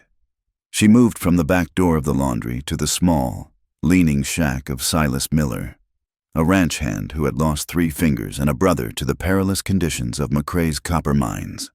She spoke in whispers, her voice steady, igniting small fires of rebellion in hearts that had long been cold with resignation. "We are going to him," Lila told Silas, who sat sharpening a skinning knife by a cold stove. "We are going to his house today. I need you to say what you saw when the shaft collapsed. I need you to say it to his face, in front of his friends." Silas looked at her, his eyes rheumy and tired. "He will kill us, girl. He has the law in his pocket and the devil on his shoulder." "He cannot kill us all," Lila said, placing a hand on his scarred wrist. "Not if we stand together. Not if the world is watching." She moved on. She spoke to a former housekeeper named Maria, who had been dismissed without pay after fighting off McCrae's drunken advances. She spoke to a stooped man who had once owned the water rights to the creek north of town before a forged deed and a midnight fire had changed the ownership. By mid-morning, Lila found herself at the back entrance of the land office. The clerk, a shy, bespectacled young man named Arthur, who had always looked at his shoes when McCrae walked in, opened the door with trembling hands. "I found it," Arthur whispered, handing her a leather-bound ledger. He did not think anyone would look this far back. "The deed transfer is dated 3 days before the fire, but the signature, look at the signature." Lila looked. The signature, purporting to be her father's, was smooth and flowing. Her father had hands gnarled by arthritis. His writing had been a jagged scrawl for 10 years. And here, Arthur pointed to another column, the payment. It is listed as $200, but the deposit record for the bank shows only $20. He stole the land, Lila, and he kept the money he claimed he paid. Lila closed the book, clutching it to her chest like a shield. This was the weapon she needed. It was not a gun, but it was powerful enough to draw blood. Inside the stone jailhouse, the air was stagnant and frigid. Jonah sat on the floor of the cell, his back against the damp wall. His head throbbed with a rhythmic, blinding pain where the pistol barrel had struck him, and his vision in his left eye was blurred and swimming. The deputy, a man named Hatcher with a mean streak as wide as the Rio Grande, sat at the desk in the corridor, eating an apple with loud, wet crunches. "Don't get too comfortable, Callahan," Hatcher sneered, tossing the apple core at the bars. "Boss says we are moving you tonight. The territorial prison is a long ride. Lots of deep ravines on the way. Horses stumble. Prisoners fall. It is a tragedy. Really." Jonah did not answer. He stared at the dust motes dancing in the shaft of light from the high, barred window. He knew what the ride meant. He would never make it to the prison. He would end up face down in a wash with a bullet in his back, listed as an escape attempt. He closed his eyes and thought of Lila. He thought of her hands on his face through the bars. He hoped she had run. He hoped she was miles away, riding toward California, putting this cursed town behind her. If his death bought her freedom, it was a trade he was willing to make. Night fell, heavy and starless at first, before the wind scrubbed the clouds away to reveal a sky pierced by a million frozen points of light. The town of Dry Mesa was quiet, save for the raucous piano music drifting from the Golden Steer. But in the alley behind the jail, there was movement. Lila crouched in the darkness, her heart hammering against her ribs. Beside her was Silas, gripping a heavy pickaxe handle, and Mrs. Higgins, who held a ring of keys she had lifted from the sheriff's belt while delivering his laundry that afternoon. They waited until the sheriff left for his nightly card game at the saloon, leaving Hatcher alone on guard duty. "Now," Lila whispered, She stepped out into the open, walking boldly to the front door of the jail. She knocked hard. Hatcher opened the door, a scowl on his face, his hand resting on his gun. "What do you want?" "I have a message from Mr. McCrae," Lila said, her voice trembling slightly, feigning the fear he expected. He changed his mind. Hatcher grinned, a cruel, leering expression. "Is that so? Came to your senses? Did you?" He stepped out onto the porch, distracted by her presence, by the victory he thought she represented. He never saw Silas. The ranch hand stepped from the shadows and swung the pickaxe handle with the strength of a man who had swung a hammer for 30 years. It connected with the back of Hatcher's head with a dull thud. The deputy folded without a sound, collapsing into the dust. Misses. Higgins was there instantly, grabbing the deputy's gun belt while Silas dragged him inside. Lila took the keys. She ran to the cell. Jonah was standing, gripping the bars, his face a mask of shock. "Lila?" he rasped. "What in God's name?" "Stand back," she ordered, her hands shaking as she tried the keys. The first one jammed. The second one turned with a heavy click. The door swung open. Jonah stood there for a second, unable to comprehend the sight of her. She was supposed to be running. She was supposed to be safe. Instead, she had walked back into the lion's den, armed with a washerwoman and a crippled miner, to save him. He stepped out, and before he could speak, she grabbed the front of his shirt. "We are leaving," she said fiercely. "But we are not running away. Not this time." She looked up at him, and in the lantern light, Jonah saw something new in her face. The fear was there. Yes, but it was no longer in charge. She looked like iron that had been forged in the fire, and as he looked at her, the awe hit him so hard it nearly buckled his knees. He had spent his life thinking he had to be the protector, the shield. He had never imagined a woman who would kick down the door of hell to drag him out. There was a heat in his gaze then, a fierce, tender longing that had nothing to do with gratitude and everything to do with a man realizing he had found the other half of his soul. "Let's ride," Jonah said, his voice thick. They locked Hatcher in the cell, tossing the keys into the corner. They slipped out the back, mounting 2 horses Silas had waiting, Buster, and a strong bay mare stolen from the livery. They rode hard for an hour, putting distance between themselves and the town, heading not for the open highway, but toward the rugged country that bordered the McCrae ranch. The wind bit at their faces, cold and relentless, but the stars overhead were sharp and infinite, watching their flight with cold detachment. Lila rode behind Jonah on Buster, having given the mare to Silas to carry Mrs. Higgins back to safety. She wrapped her arms around Jonah's waist, pressing her cheek between his shoulder blades. She could feel the heat of him through the coat, a solid, living warmth that anchored her in the vast emptiness of the desert. He was hurt. She could feel the stiffness in his movements, the way he favored his left side. But he was here. He was alive, and he was hers. They reached an old, abandoned line cabin nestled in a rocky arroyo 3 miles from the main house of the McCrae ranch. It was little more than a ruin, but the roof was sound and the stone fireplace was intact. Jonah helped her down. His hands lingered on her waist. They hurried inside, out of the biting wind. Jonah built a small fire, keeping it low to avoid drawing attention. The flames licked at the dry wood, casting long, dancing shadows on the walls. The wind slipped under the door, a high, thin whistle that sounded like a scream cut short. Lila shivered, moving closer to the fire. She sat on the dirt floor, hugging her knees. Jonah sat beside her. He did not touch her yet. He just watched her, the firelight catching the gold in his beard and the dark bruising around his eye. "Are you afraid?" he asked softly. Lila listened to the wind. It howled around the chimney.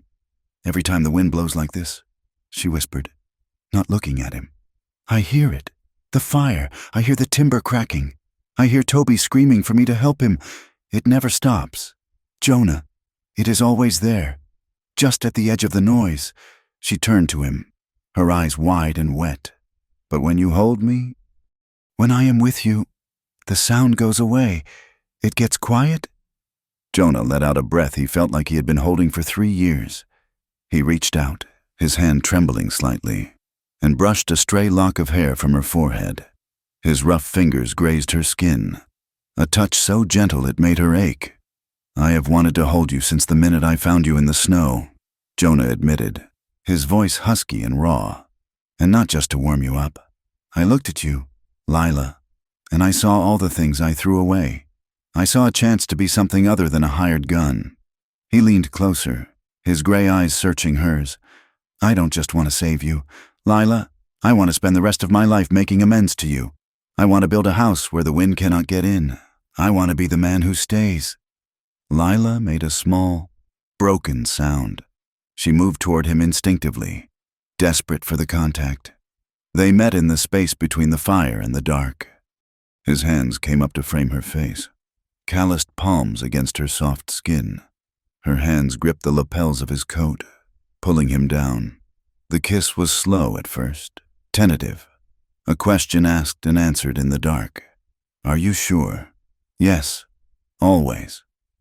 Then it deepened, the fear of the coming morning, the knowledge that they might be dead by noon, fueled a sudden, desperate hunger. Jonah groaned low in his throat, his arms wrapping around her, pulling her body flush against his. Lila clung to him, her fingers clutching the fabric of his shirt, anchoring herself to his strength. It was not a smooth or practiced romance. It was frantic and real. It was the desperate embrace of two people on a life raft in a storm.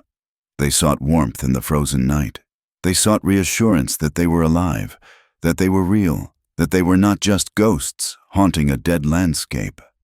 "Stay," Lila whispered against his mouth, her tears mixing with their breath.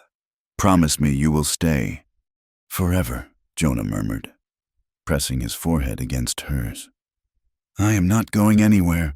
They huddled together under the thin blankets, limbs tangled, creating a fortress of body heat against the encroaching cold. Shivers racked them, born of adrenaline and emotion rather than the temperature. They held each other with a fierce intensity, whispering promises into the dark, weaving a bond that was stronger than the fear waiting outside the door. Morning came with a deceptive calm. The wind had dropped to a breeze, and the sun rose pale and bright. They emerged from the cabin not as the cowboy and the runaway, but as partners. Jonah checked his gun, spinning the cylinder with a grim finality. Lila checked the ledger tucked inside her coat. "We go in the front gate," Jonah said, swinging up into the saddle. "We do not sneak. We ride in like we have a right to be there." They rode the 3 miles to the McCrae ranch in silence. The property was vast, a sprawling kingdom of cattle and water built on theft and ash. The main house was a 2-story affair with a wraparound porch, already bustling with activity. McCrae was hosting a gathering of the territory's elite, cattle barons, investors from the east, and local politicians. Carriages lined the drive. Men in fine suits stood on the porch, smoking cigars and drinking coffee from china cups. Jonah and Lila rode through the main gate. The guards, taken off guard by their brazen approach, shouted for them to stop, but Jonah kept Buster moving at a steady walk.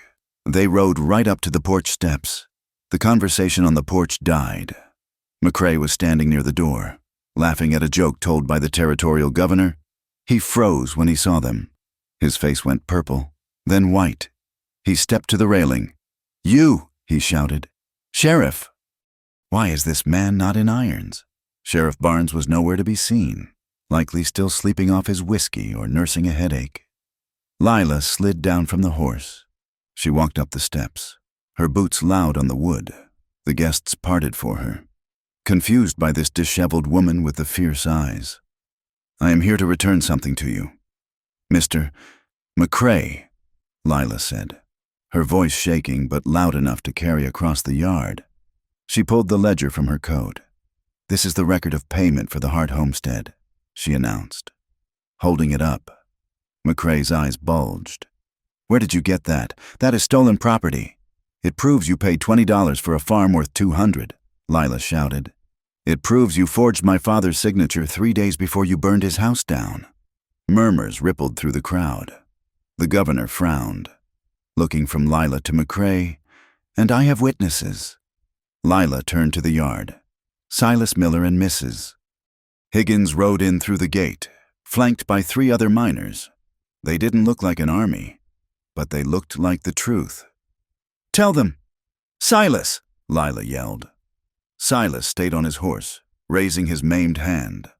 "I was foreman on the shift when the number 4 shaft blew," he rasped. "McCrae told us to use old timber, said new wood cost too much.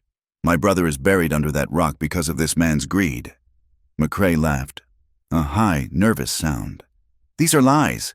This is a conspiracy of beggars and thieves. This woman is a whore who ran from her debts." Lila stepped closer to him. "I ran from a man who tried to rape me and then sold me to a saloon when I said no," she screamed. The guests were backing away now. The veneer of civilization was cracking. McCrae looked around, seeing the disgust in the faces of the investors. He saw his empire crumbling in the eyes of the people he needed to impress. Panic replaced arrogance. "Kill them!" McCrae screamed, pointing at Jonah and Lila. "They are trespassing. They are armed. Cut them down!" His ranch hands, confused but obedient to the hand that paid them, reached for their guns. "Get down!" Jonah roared. He drew his revolver with a speed that blurred the eye. He didn't shoot to kill. He shot the gun out of the hand of the nearest guard. Chaos erupted. Horses reared. The guests on the porch dove for cover, spilling coffee and overturning chairs. Bullets kicked up the dirt in the yard. Jonah vaulted off his horse, grabbing Lila and throwing her behind the water trough. "Stay down," he ordered. He popped up, firing 2 shots. One hit a ranch hand in the leg, the other splintered the porch railing near McCrae. Jonah was a precision instrument in the chaos.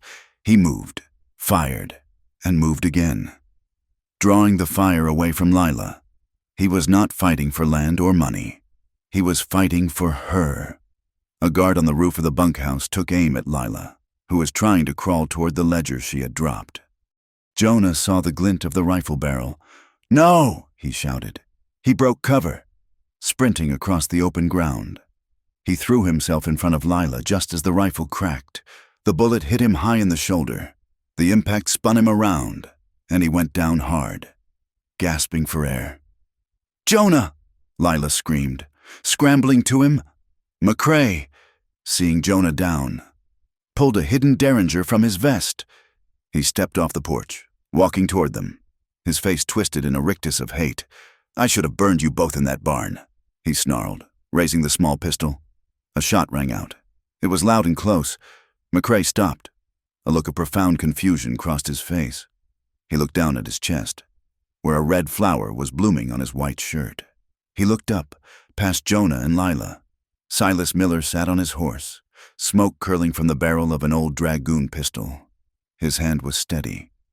"For my brother," Silas said quietly. McCrae fell. He hit the dust face first and did not move. The shooting stopped. The silence that followed was heavy and ringing. The ranch hands lowered their guns, looking at their dead boss. They had no loyalty to a corpse. On the porch, Pastor Crane was trying to sneak away, edging toward the back of the house. "Not so fast." "Preacher, misses!" Higgins shouted. 3 miners grabbed him, dragging him down the steps by his expensive coat. "We have got a lot to talk about." "Pastor," one of the miners growled, like where the collection plate money really went, in the dust of the yard. Lila cradled Jonah's head in her lap. Blood was soaking through his coat, dark and warm. "Jonah," she wept, pressing her hands over the wound. "Jonah, look at me." He opened his eyes. They were hazy with pain, but he smiled. A crooked, beautiful smile. "Did we get him?" he whispered. "He is gone." Lila sobbed. "He is gone. Jonah, you did it." Jonah let out a ragged breath. The wind whipped around them, kicking up dust, but for the first time, it didn't feel like a threat. It just felt like the world turning. "We did it," he corrected her. He tried to sit up, but the pain forced him back. "Don't die," Lila begged, rocking him. You promised you would stay. I am not going anywhere." Jonah gritted out, Just need a minute." The territorial governor stepped down from the porch, looking at the scene with a pale face. He looked at the ledger lying in the dirt. He looked at the dead man. He looked at the couple clinging to each other in the blood and the dust. "Someone get a doctor," the governor shouted, "and get these men in custody." Lila looked up. She saw the townspeople who had followed them out beginning to gather at the gate. She saw the judgment in some eyes, the pity in others. She looked down at Jonah. He was alive. That was all that mattered. But as she looked around the ranch, this place of wealth and cruelty, she knew the truth. McCrae was dead, but his shadow was long. The town of Dry Mesa would never forgive them for exposing its rot. They were the mirror that showed the town its own ugly face. "We cannot stay here," Lila whispered to Jonah, smoothing his hair. "When you are well, we have to go." Jonah nodded weakly, closing his eyes as his hand found hers. "Anywhere," he breathed. "As long as it is with you." The wind blew across the high desert, cold and clean, carrying the smell of gunpowder away to the east, leaving the two of them alone in the center of the storm they had survived. The world had changed. It was no longer defined by the dust and claustrophobia of Dry Mesa, nor by the suffocating judgment of a town that fed on its own secrets. The world was now a high, rugged valley where the air was thin and smelled of pine resin and cold stone. It was a place where silence reigned, broken only by the rush of a narrow, snow-fed river that sliced through the canyon floor and the wind that never truly stopped blowing. Lila Hart and Jonah Callahan had ridden for 3 weeks to find this place. They had moved like shadows across the territory, avoiding the main roads, trading labor for supplies at isolated homesteads where people asked no questions and expected no answers. They had climbed higher, leaving the flat scrubland behind for the jagged peaks where the winter lingered long into the spring. They found the cabin by accident, or perhaps by providence. It was a squatter's shack, abandoned years ago, huddled against a granite cliff face that protected it from the worst of the north wind. The roof had sagged, the door was missing, and the floor was deep in drift sand and animal droppings. But the walls were thick logs, chinked with mud that had dried to the hardness of concrete, and the stone chimney stood straight and true. It was a ruin, but to Lila, it looked like a castle. Work became their religion. Survival was a daily liturgy of chopping, hauling, and mending. The romance of their escape had faded into the brutal reality of living in the wild. Yet, in that brutality, they found a rhythm that bound them closer than any easy life could have. Lila, wearing a pair of trousers cut down from an old pair of Jonah's and a flannel shirt patched with flour sacking, became a creature of the land. She hauled water from the river, her hands turning red and raw in the freezing current. She learned to swing an axe, her muscles hardening, her palms developing calluses that matched Jonah's. She refused to sit by the fire while he worked. She had been helpless once, trapped in a room by men who owned her debt. She would never be helpless again. Jonah watched her with a mixture of pride and worry. His shoulder was healing, but the bullet wound had left him stiff and prone to deep, aching throbs when the temperature dropped. He pushed through it, grinding his teeth as he lifted heavy timber to repair the roof, sawing planks to build a new door. He drove himself to exhaustion every day, driven by a singular, burning need to give her a door that locked. He wanted to give her 4 walls that were hers, a place where no one could enter without an invitation. The harshness of the West was an ever-present guest at their table. One evening, a dust storm rose up from the valley floor without warning, a wall of brown grit that blotted out the sun and turned the day into a choking twilight. They huddled in the unfinished cabin, wrapped in blankets, coughing as the dust forced its way through every crack. Another night.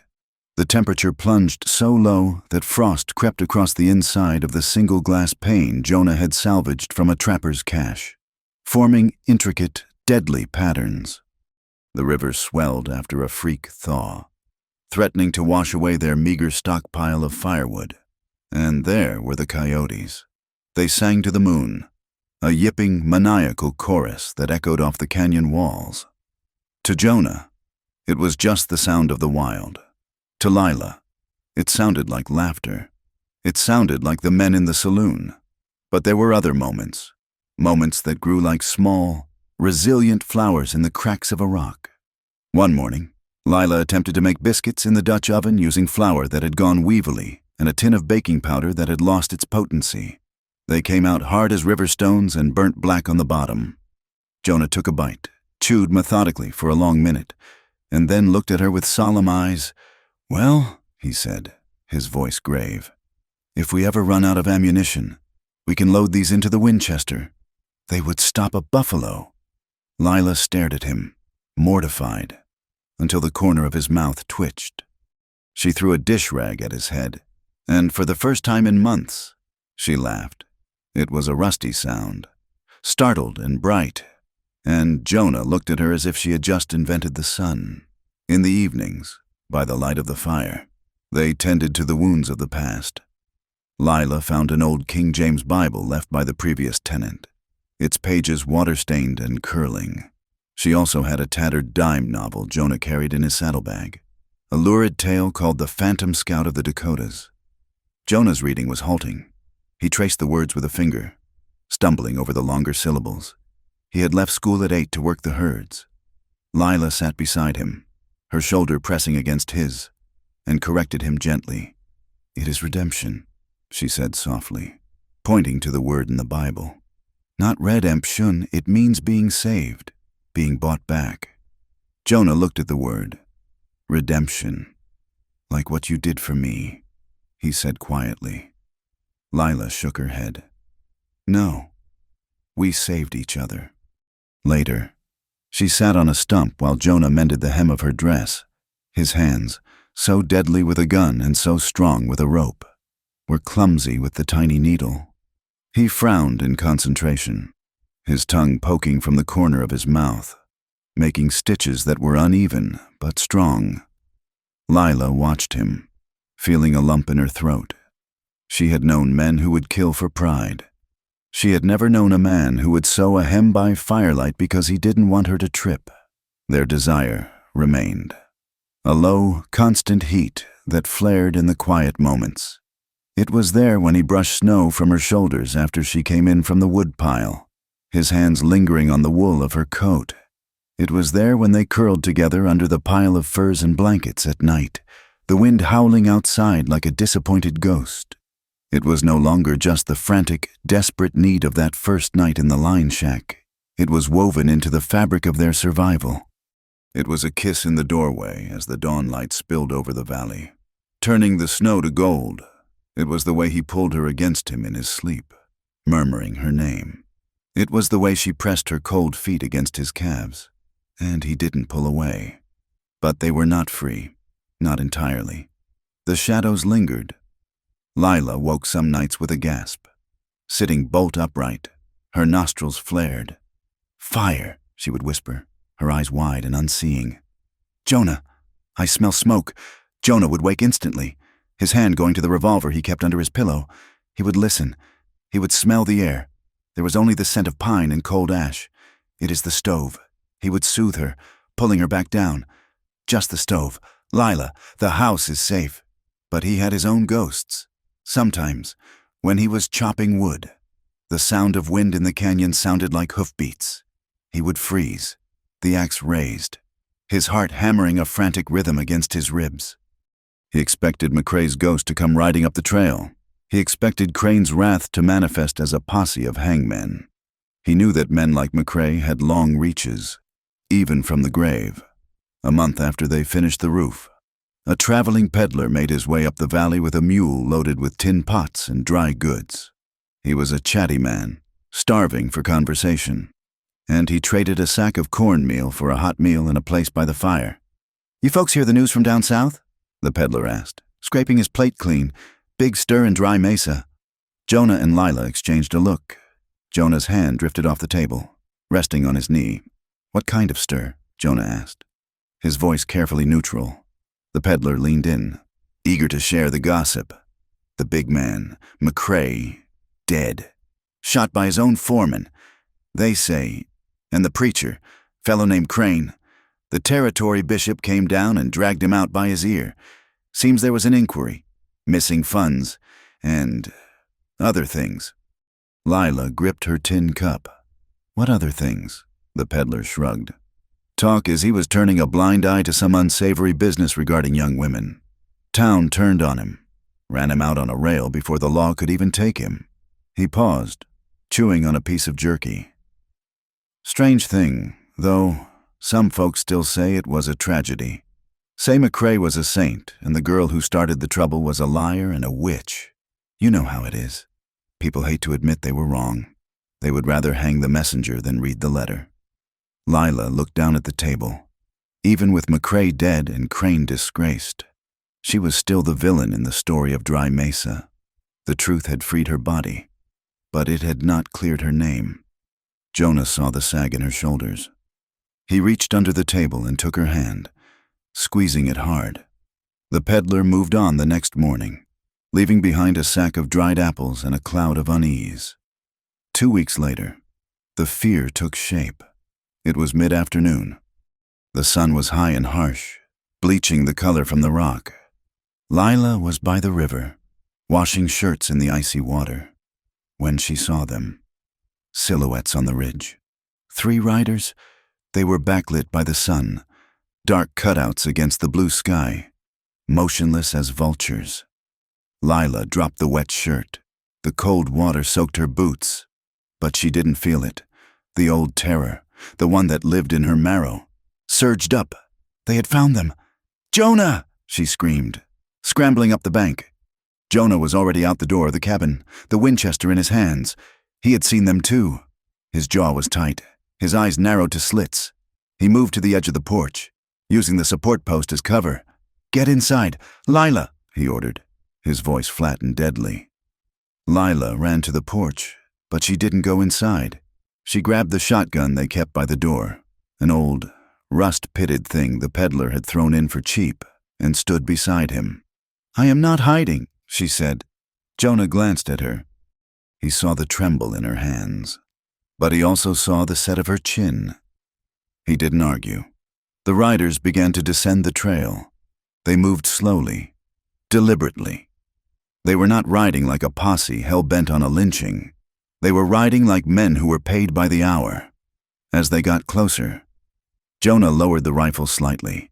He recognized the badges pinned to their dusters. "Law," he muttered. It was a territorial marshal and 2 deputies. The marshal was an older man with a mustache the color of steel wool and eyes that had seen everything and was impressed by none of it. He rode a heavy bay gelding that looked as tired as he did. They stopped 20 yards from the cabin. The marshal crossed his hands over his saddle horn and looked at Jonah, then at Lila.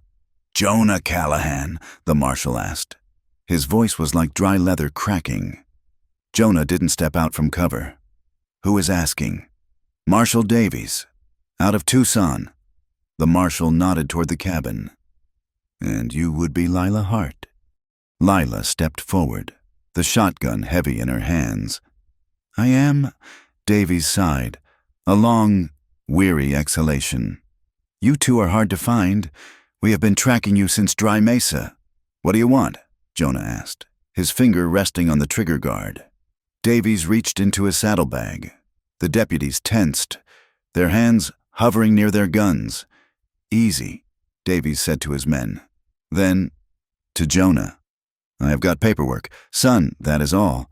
He pulled out a sheaf of papers tied with string. "There was a coroner's inquest regarding the death of Judd McCrae," Davies said, "and a grand jury hearing regarding the fires at the Hart homestead 3 years back, plus a warrant for a jailbreak and assault on a deputy." Jonah felt a cold weight settle in his stomach.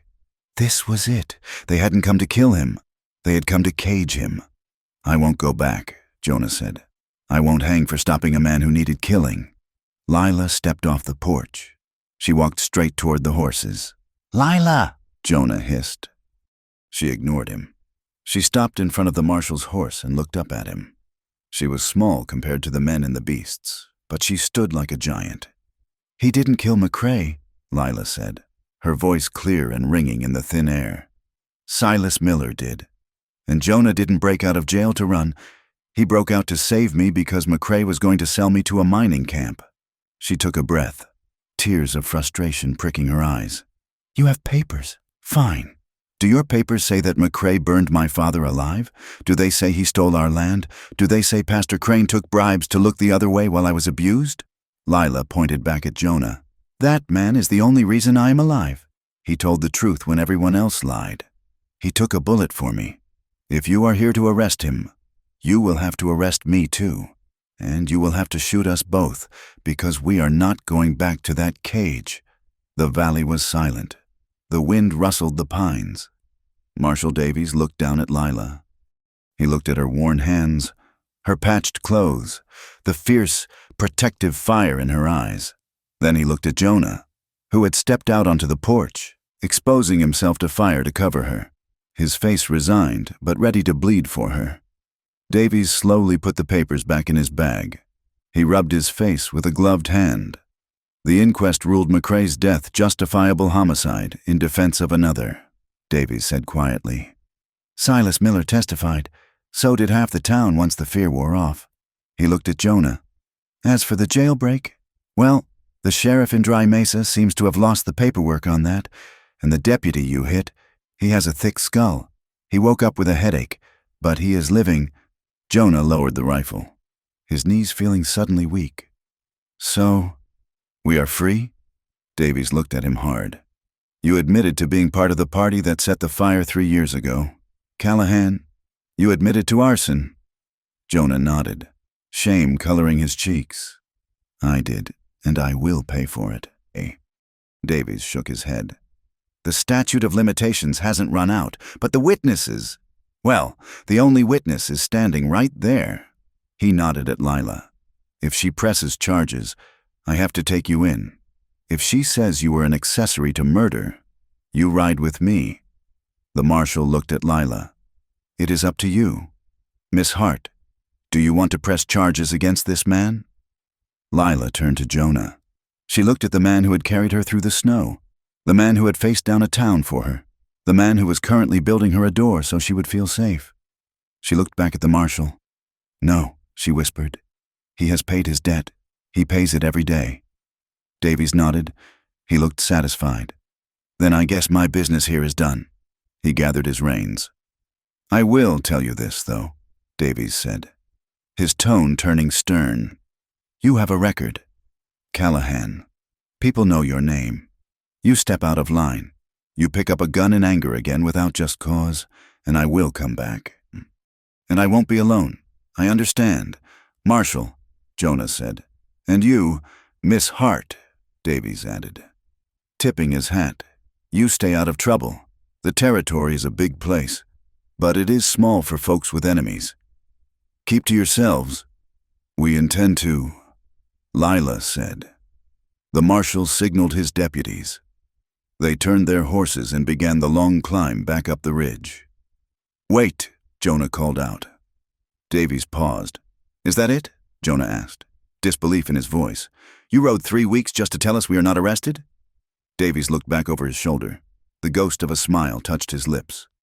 The territory needs law, son, but sometimes it just needs a little justice. There is a difference. He kicked his horse and rode away.